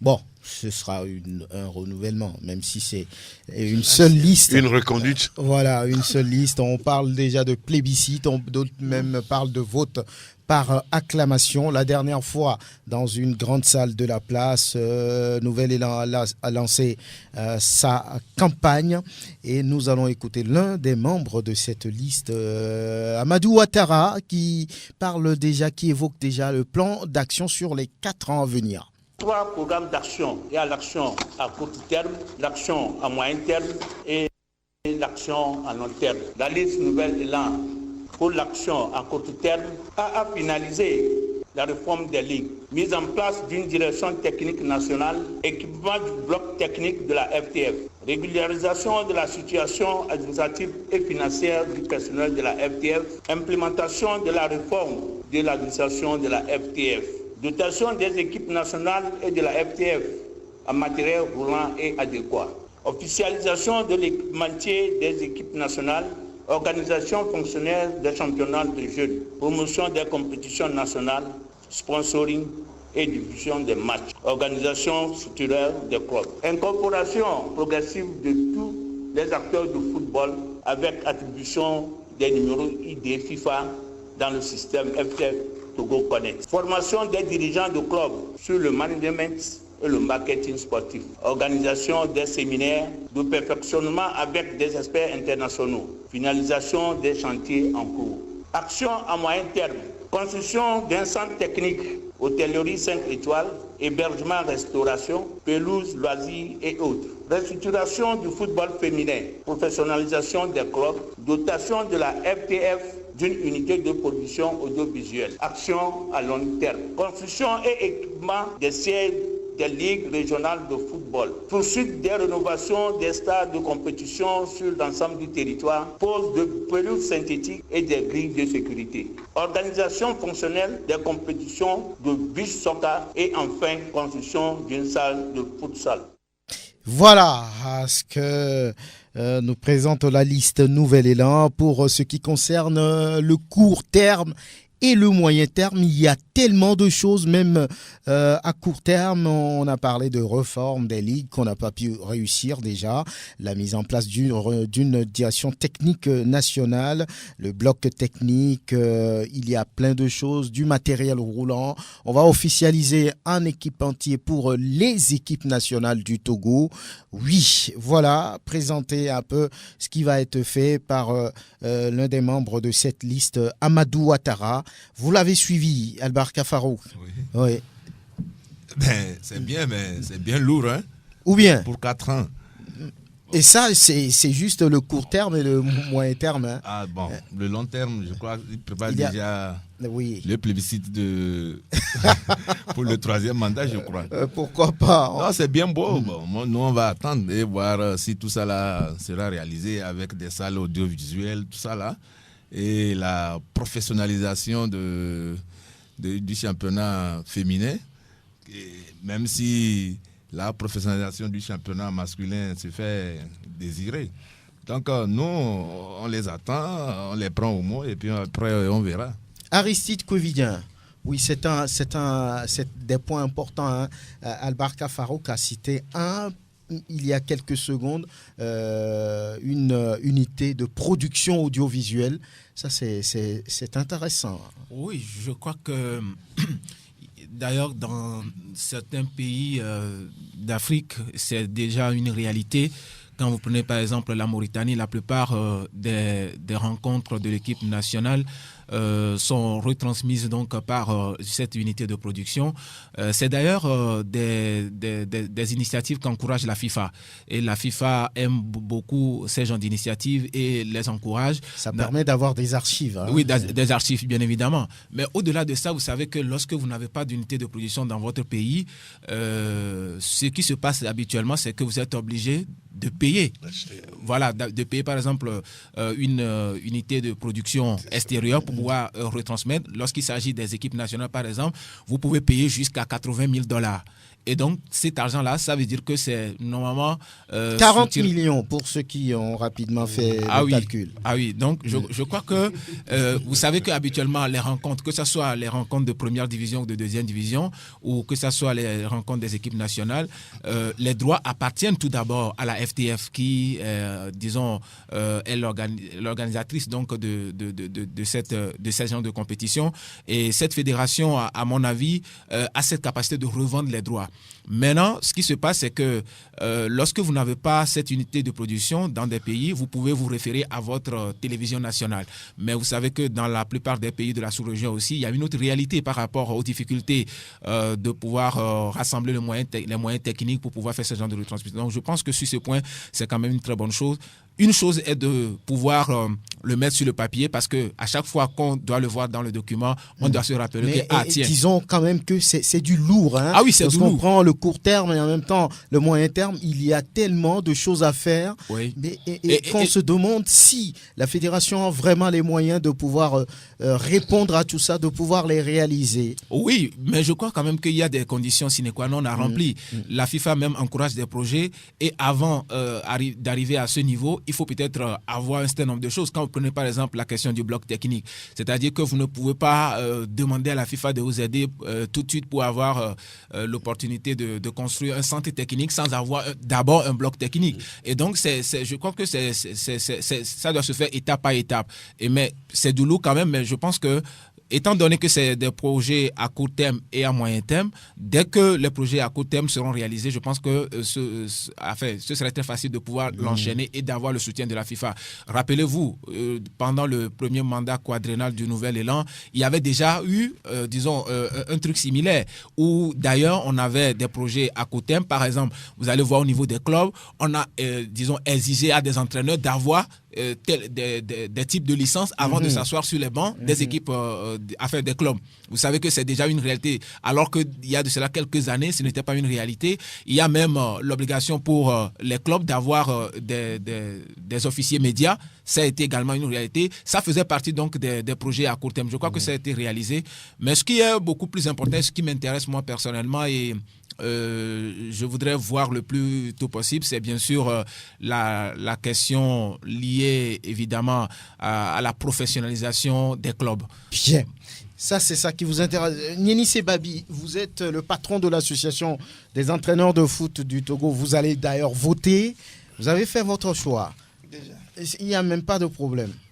Nous ferons notre choix à Kara. C'est pas décidé? Pas encore décidé. Nous sommes à une semaine du congrès. Oui, je ne vais rien dévoiler. Vous allez ici. décider dans la salle. Je ne vais rien dévoiler. Vous ici. votez le colonel Akpovi. Nous sommes votants. Il vous intéresse.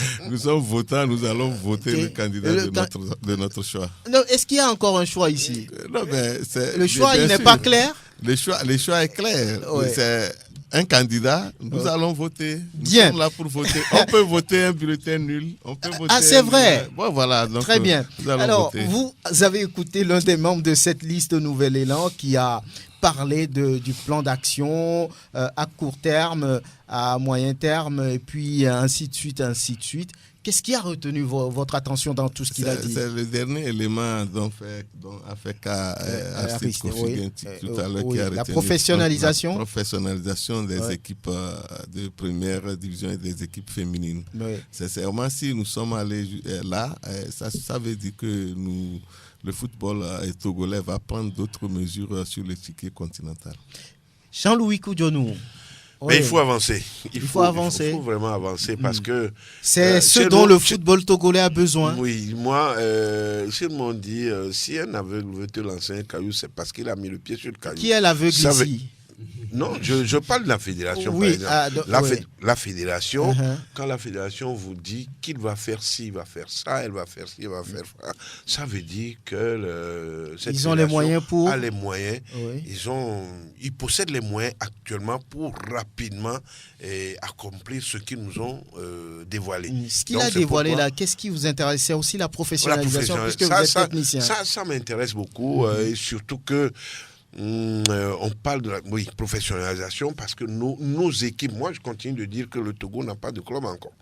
Le Togo n'a pas de club, on a toujours des équipes. Et ça fait très longtemps on en parle. Il ne faut pas tout le temps attendre d'aller chercher des joueurs par-ci, par-là. Il faut commencer par former vos équipes. Il faut avoir toutes les catégories dans les équipes pour que ça fasse un club.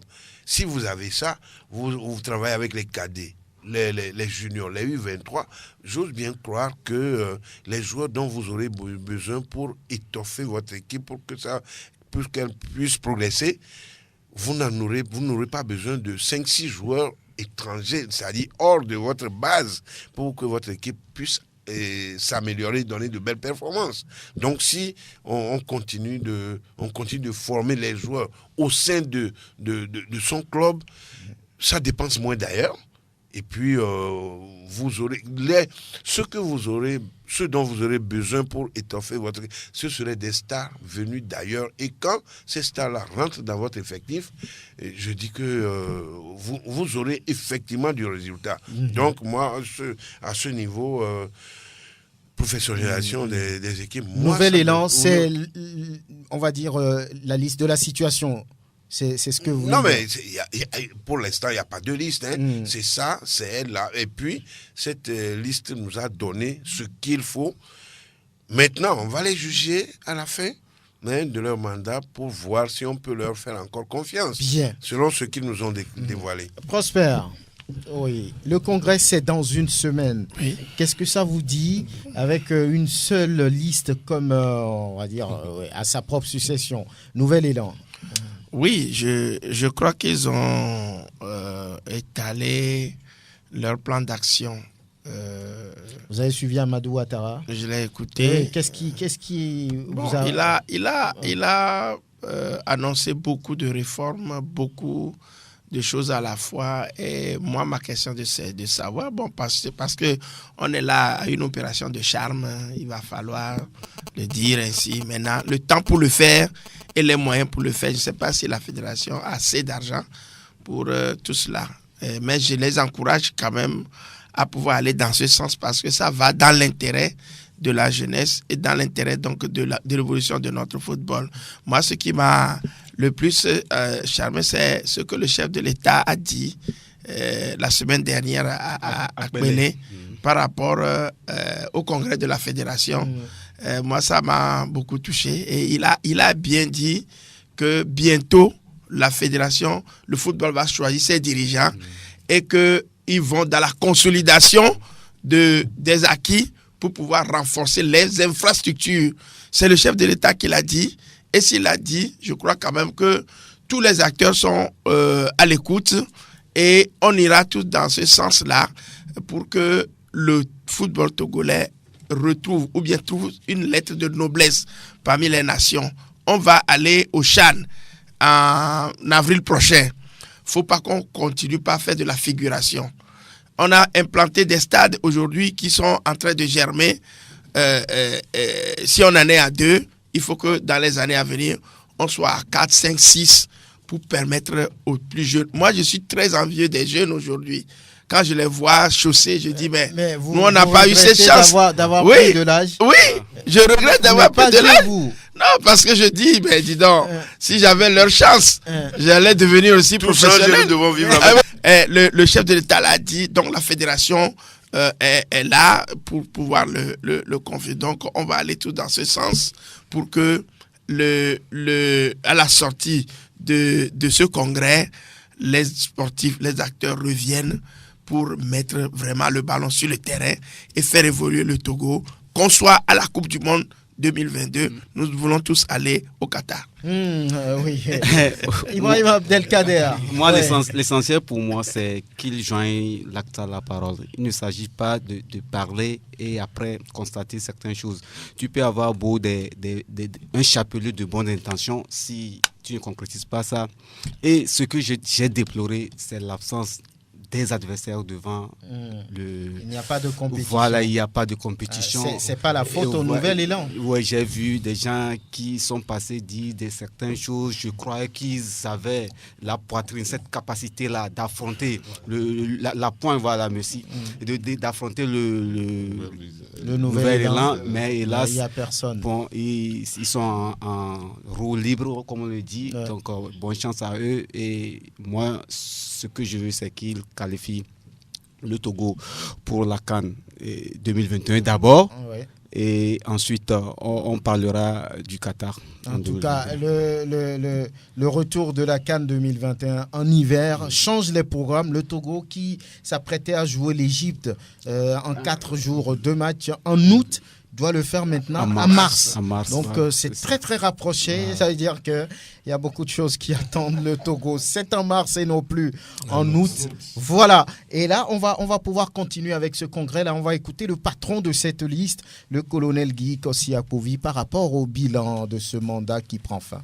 Durant le mandat passé, le comité exécutif que j'ai eu l'honneur de diriger avec la volonté d'insuffler un nouvel élan à notre football s'est employé avec succès à rétablir la confiance des autorités politiques, celle des instances internationales comme la FIFA, la CAF, renforcer et redynamiser l'administration, organiser des sessions de formation et de renforcement des capacités de différents acteurs qui concourent au bon déroulement des activités et la bonne administration des compétitions. Organiser et maintenir la régularité des compétitions nationales, engager nos sélections nationales dans toutes les catégories, dans les compétitions internationales. Entamer la réalisation d'importants chantiers de rénovation de certains stades et du siège de notre institution. Instaurer, enfin, un climat de convivialité au sein de la famille du football togolais. Et voilà le colonel Guy Kossi-Akpovi qui faisait un peu le bilan. Selon vous, est-ce que le nouvel élan a redonné un nouvel élan au foot togolais? Nieni? Oui, je pense que c'est une question qui se voit avec une réponse très claire. En 4 ans qu'elle a pris les rênes, je pense que le championnat s'est déroulé. C'est l'important pour une fédération. On n'a pas eu beaucoup de soucis sur le plan compétition. On a joué les U17, on a joué les U20, on a joué l'équipe A', et puis les éperviers aussi ont évolué sans beaucoup de problèmes. Donc, mais les résultats n'ont pas suivi. Les résultats n'ont pas suivi, bien sûr, mais sur le plan problématique qu'on avait par le passé, on n'a plus senti ces petits problèmes primes de match, voilà, tout ce qui entourait par le passé ces équipes nationales. Bon, aujourd'hui, le championnat roule. Félicitations au COMEX et que ça n'a qu'à continuer ainsi. Albarka Farouk, il a parlé de la confiance des autorités politiques, la confiance de la FIFA, de la CAF, les sélections à tous les niveaux qui étaient engagées, la rénovation de certaines infrastructures sur le mandat qui prend fait. Vous êtes d'accord avec lui? Non, je suis d'accord avec lui, puisque ce sont des faits, justement. Ça se voit. Mais on l'avait déjà dit ici, il y a des choses à améliorer. Et même ils l'ont reconnu par rapport à la nouvelle appellation de leur comité. Ils appellent Nouvel Élan pour renforcer les acquis. Les acquis. Non, c'est de bonnes guerres. Moi, je suis pour ce qu'il a dit et j'espère que ça va continuer. Mais je reviens sur les problèmes de deuxième division. C'est ça aussi qu'il faut vraiment voir à la loupe. La façon dont gère le championnat de deuxième division. La fédération doit être plus regardante. Parce que c'est des matchs compliqués et là, il se passe beaucoup de choses. Compliqué, surtout la gestion vers la fin, ça ne donne pas confiance. Parce que c'est un qui monte ici, un de l'autre côté, et les gens mettent... Et puis de quelle manière vous voyez, sincèrement, moi j'ai encore à travers la gorge le problème de Agoua et Unisport. C'était cocasse ce qui s'est passé. Donc vivement que cela ne se répète plus et bon vent à eux. Heureusement que Unisport fait une très belle prestation. Aristide Covidien, le bilan du Nouvel Élan. Oui, je pense quand même que c'est un bilan satisfaisant parce que si on jette un regard sur tout ce qui s'est passé durant le mandat quadriennal, il est difficile même de se dire mais est-ce que nous sommes déjà à la fin des 4 ans? Ça, c'est un constat clair pour tout le monde. Mais au-delà de ça, je pense aussi à la satisfaction d'avoir essayé. Parce que le colonel, quand il prenait les rênes de cette fédération, il y a de cela 4 ans, beaucoup se demandaient d'où venait-il. Oui, l'ancien patron de la gendarmerie, celui-là même qui connaît aussi l'AGENA, que vous connaissez très bien. Eh bien, beaucoup se posaient la question. Mais à la satisfaction d'avoir essayé quelque chose et aujourd'hui, on se rend compte que vient l'envie de pouvoir faire encore plus. C'est pour ça d'ailleurs, quand vous jetez un coup d'œil par exemple sur la liste et pour voir la composition, eh bien c'est quand même d'imminentes personnalités, des anciens arbitres internationaux. Et vous allez voir même dans cette composition de Guy Kassi Akovi, vous allez voir l'ancien président d'honneur de l'AS Douanes de Lomé, aujourd'hui président d'honneur. Voilà, aujourd'hui président d'honneur de la SOTR, président d'honneur donc de Semassi de Sokoré, le colonel Agoro Médié-Siribi. Vous allez voir également un juriste qui est dans ce groupe-là. Ça n'arrive pas tous les jours parce que vous savez que des fois, au niveau du commerce, il peut y avoir des hésitations par rapport à la prise d'un certain nombre de décisions. C'est un notaire, c'est quelqu'un qui maîtrise la matière. Eh bien, il peut, à partir donc de son expérience aussi, donner ou prodiguer d'utiles conseils donc à ses collaborateurs. Vous parlez du président de l'Étoile filante. Maître Haïlé Selassie Tete Barou Wilson. Ce n'est pas un Éthiopien, c'est un Togolais. C'est un Togolais. Et donc, je pense que dans la consolidation des acquis dont parlait le président dans son intervention, il y a également un élément très important. Aujourd'hui, la gestion des clubs, c'est-à-dire le management et le marketing sportif, c'est quelque chose qui s'apprend. Aujourd'hui, pour réussir dans n'importe quel métier, il faut avoir une formation, il faut se former. Et donc, pour que nous ayons cette chance-là d'aller vers le professionnalisme, je pense quand même que cela passe par la formation. Quand on est dirigeant de club, il faut avoir une formation en management, comment gérer les clubs, est-ce qu'on peut se lever du jour au lendemain pour renvoyer un entraîneur, comment est-ce qu'on peut analyser le résultat d'un staff technique, etc. Et même le marketing pour avoir peut-être des sociétés, ne serait-ce pour accompagner son équipe. Donc je crois que si cela revient aujourd'hui sur le tapis, c'est peut-être parce que le Nouvel Élan a compris que oui, voilà, il faut peut-être partir donc de ce qui a été déjà fait pour consolider les acquis durant les 4 prochaines années. Oui, Kader. Il reste dans la liste, il reste un organisateur de match normalement. Vous voulez qu'on ait... Voilà, au moins. Allez prendre le club. L'organisation des matchs. Votre structure n'a pas fait acte de... Bon, peut-être autrement... Peut-être la prochaine fois. Ah oui, ça vous donne des idées. Voilà. Voilà, donc le rendez-vous, c'est dans une semaine. Oui. Akara, Prosper. Oui, je crois que la liste Nouvel Élan doit nous tirer aussi des fières chandelles. Oui, parce qu'on a été souvent considérés comme les météorologues. Vous parlez de la presse. De la presse. On a été des météorologues. Et si aujourd'hui, on constate cette accalmie, je crois que la presse a beaucoup contribué. Elle n'a plus voulu déclarer la guerre comme on l'a fait avec Améi à l'époque où tout n'était pas noir, mais on voulait faire croire aux gens que c'était noir. Il y a eu une certaine adhésion de tout le monde pour qu'on y arrive. Et moi, je dis des fiers chandelles à certaines personnes dans ce groupe-là, dans l'équipe de Nouvel Élan, qui ont été vraiment des hommes proches de la presse. Vous parlez de qui? Bon, moi je peux citer, il faut le dire, le premier vice-président qui en a fait beaucoup. Sharif Aklesso. Le deuxième vice-président qui n'a jamais pris le temps d'écarter qui que ce soit. Tchakondo Sibabi. Oui, même quand on parle du président d'Agoua, Mustafa. Oui, qui était proche de nous, ceux qui critiquaient. Mais il n'est plus dans le groupe. Dans le groupe. Mais il tout faut comme Tchakondo. Voilà, mais il y avait certains qui prenaient une partie de la presse comme des ennemis du bureau. Mais on faisait le travail dans ce sens-là pour qu'on y arrive. Nous sommes tous les jours sur le terrain.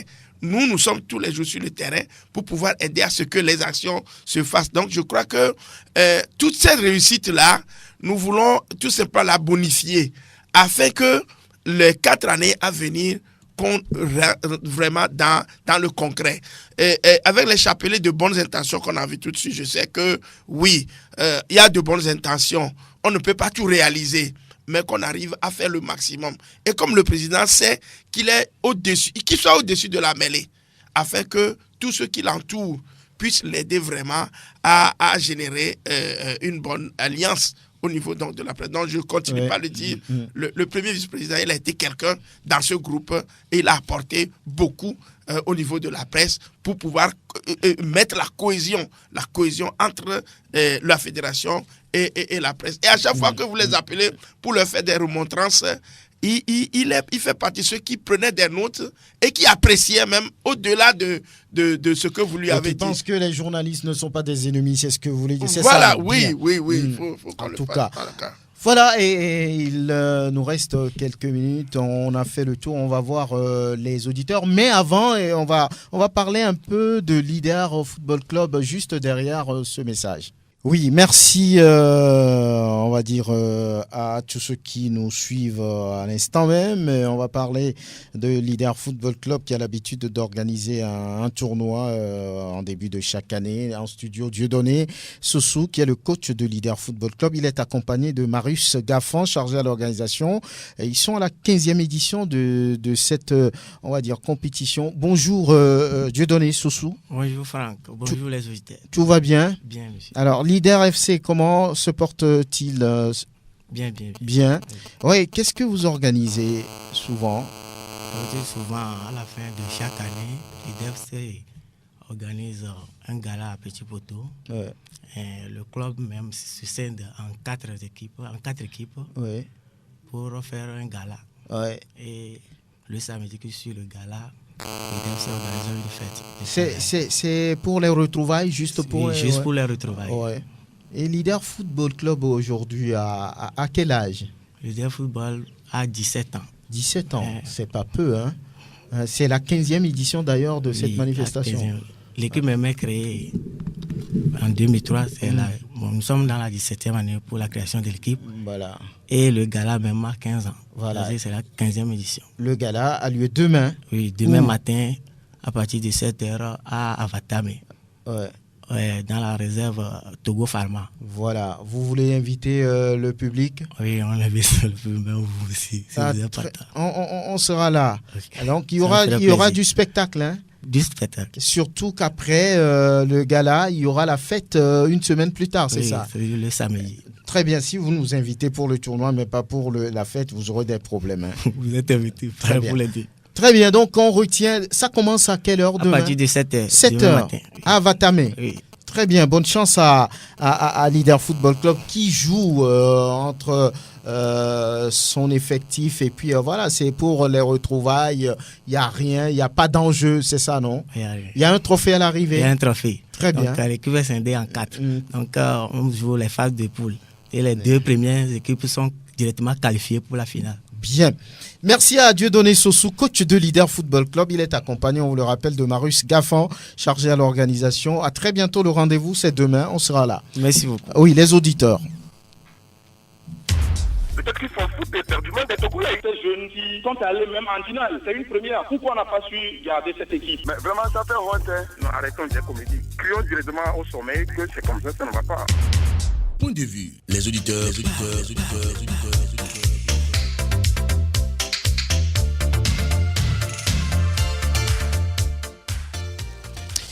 Voilà, est-ce qu'il y a quelqu'un? Oui, me dit-on. Allô?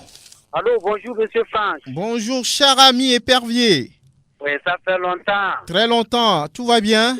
Très bien, très bien. Meilleurs vœux, hein? Merci à vous aussi. Merci. Avant-hier, j'ai donné la salutation à Latif de vous remettre. Voilà, je l'ai eu. Je voulais saluer tout le plateau. Merci. Et saluer moi, monsieur Jean-Luc Coudjonou. Oui, il est là. Même herbe. Vraiment. Il a laissé la cigarette ou bien, on ne se voit plus. Ouais. Bon, je voulais dire bravo à notre président Apovi. Oui. Bonne chance à lui. Même si moi, je voulais même postuler, mais comme il est là, je ne veux plus postuler. Oui. Mais vous vouliez être candidat? Mon premier vice-président, c'est Jean-Luc Coudjonou. Oui, c'est la liste que vous avez faite. Oui, et monsieur l'actuel entraîneur Yvain. Nieni Sebabi. Nieni Sebabi. Vous voulez être challenger de Nouvel Élan? Non, prochainement. Bonjour, monsieur Franck. Oui. Je voulais saluer tout le monde et vous dire que bonne heureuse année à tout le monde. Merci, pareil. Et pour vous demander encore ce que vous êtes en train de dire là-bas, c'est la vérité.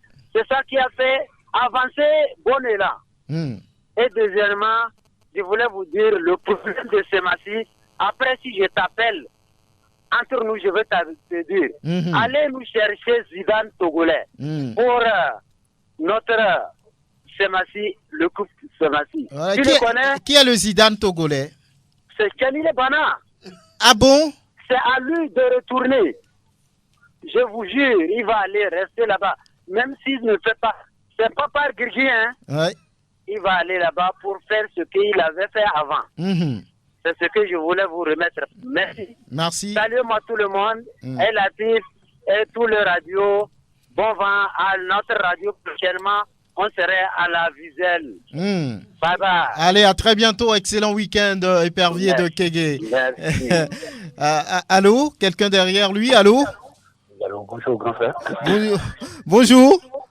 Comment vous allez? Ça va, Géraldson? Ouais. Et tout va bien? On y va. Je vous remercie beaucoup pour tout ce que vous faites pour le foot. Merci. C'était facile. On a aujourd'hui la faille de notre fédération, c'est à travers les journalistes. Les bonnes choses aussi, c'est à travers les journalistes. Aujourd'hui, on nous dit que dans une semaine, on va faire une nouvelle élection à la Fédération togolaise de football. Je pense qu'on a déjà réussi à trouver un candidat pour cette fédération. Tout ce que moi je veux dire à la fédération aujourd'hui, il faut qu'il y ait un l'acte plutôt à la parole, parce que très souvent, il arrive toujours à nous dévoiler cela dans papier. C'est bon en écoute, et c'est bon à voir, mais à la fin, on ne trouve rien. Une fois, je les demande grand pardon, qu'ils prennent les journalistes comme leurs amis, parce que les journalistes sont très importants pour un pays. Il fait avancer plutôt un pays. Donc, il faut qu'il arrive toujours à accompagner la presse pour voir un futur meilleur au foot national. Merci beaucoup. Merci, Géraldson. À très bientôt. Excellent week-end. Oui, le 92 03 60 31, le 97 24 26 26 pour vraiment la suite. Allô? Allô, bonjour. Oui, bonjour, cher ami. Oui, c'est Jonathan le visionnaire. Jonathan le visionnaire. Oui, je vais parler de mon club à Gaza. À Gaza, oui. Et à Gaza, je crois que le problème de Gaza est spirituel. Ah bon? Oui, parce qu'on ne peut jamais comment appelle-t-on, résoudre un problème spirituel par un problème physique. Il y a même des choses qui sont passées avec des personnes qui aujourd'hui n'ont plus de ce monde. Il faut que nous regardons derrière et faisons la table ronde de tout ça là. Et il y a des gens, des dirigeants qui savent bien là où se trouve le problème, mais chacun ramène le problème que c'est le problème des entraîneurs, des joueurs. Et moi, comment l'appelle-t-on? Le problème d'Agaza aujourd'hui, c'est un problème comme quelqu'un qui a mal au ventre, prend des produits qui va traiter le ventre. C'est pas ça.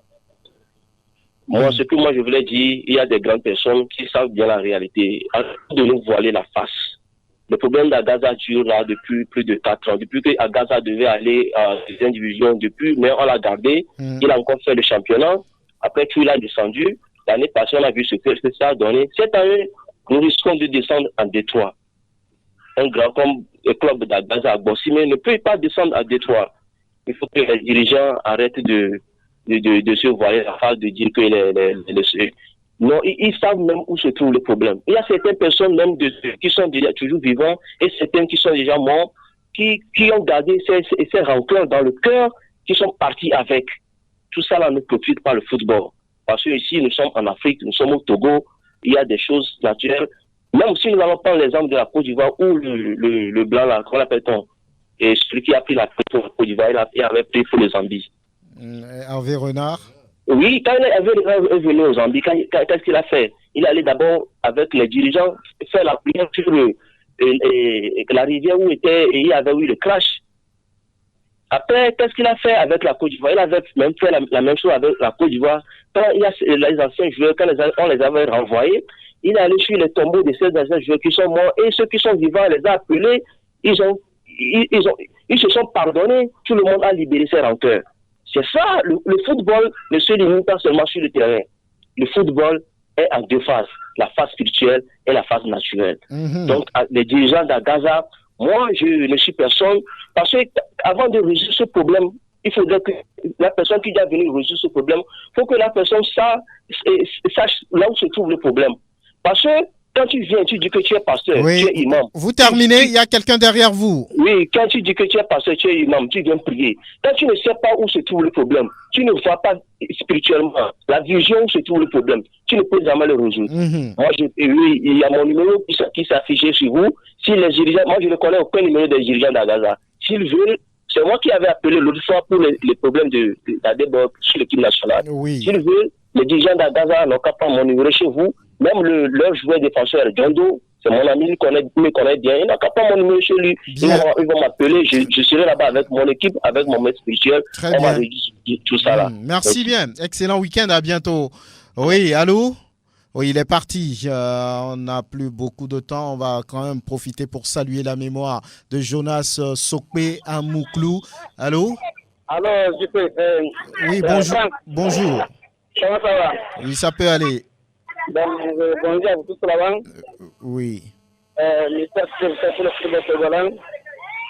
Mais moi, ce que moi je veux intervenir, c'est par rapport par exemple, sur la fédération. Je veux que si franchement on le conduit, il faut qu'il fait le bon boulot. Surtout notre équipe nationale. C'est important pour nous.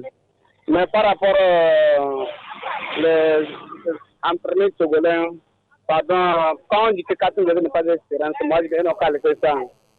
Ce problème-là, c'est pas un problème de l'entraîneur.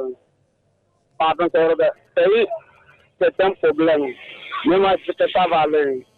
Mais ça fait de coach expérience. Au Togo, on a comme des coachs expérience. Après, Banaï, Chakala, on a comme des coachs expérience au Togo aussi. Mais après de ça, à ce comment je ne peux pas valer. Bonne émission, bonne journée à tous. Merci, à bientôt. Voilà. Il y a quelqu'un, on prend le dernier. Allô? Oui.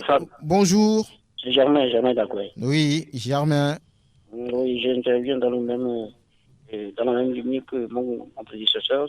Il parle de le déclin de nos équipes qui jouent les coupes continentales et puis chute l'année après. Selon moi, c'est pas affaire de coach. C'est un problème psychologique. De qui? Des joueurs. Les joueurs, dans la tête de nos joueurs, je veux faire un effort pour jouer une coupe continentale et avoir la chance de partir. Ils oublient que pour partir, il faut un effort dans la durée. Ils jouent, ils sont éliminés et dépités de recommencer à zéro ce qu'ils avaient fait. Donc, ce joueur démoralisé, il a de la peine à reprendre ce qu'il avait fait dans le temps. Le coach ne peut rien faire. Le coach n'est pas un magicien. Le joueur, le président, il est là, il fait son travail. Le coach, c'est sur le terrain. Mais dans la tête du joueur, ça traîne. Et les autres équipes n'attendent pas. Prenons le cas de Kuruki. Oui, terminez. Allez-y rapidement. Vous n'avez plus beaucoup de temps. Oui. Oui, Kuruki, Gomido, Togopa, tout ça là. L'année après, c'est fini chute. Je veux dire par là que c'est dans la tête des joueurs. Il faut la psychologie, travailler la psychologie des joueurs. Merci. Merci à vous. Excellent week-end. Vous serez le dernier. On le disait, on salue la mémoire de Jonas Sokpe Amouklou qui est porté en terre aujourd'hui. Il est parti à 62 ans, l'ancien gardien de Semassi de Sokodé. La dernière fois, au cours du match contre l'AS Togoport, on lui a rendu hommage. Les dirigeants de Semassi ont même envoyé une enveloppe de 250 000 francs à la famille. Je pense que le Togo vient de perdre un grand gardien, un grand gardien des années 80, Amouklou Sokpe.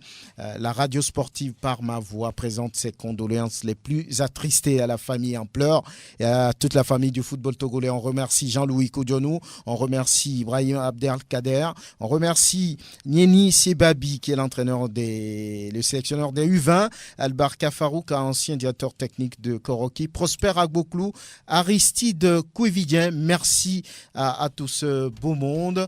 On remercie Eloma Dovon pour la vidéo de cette émission.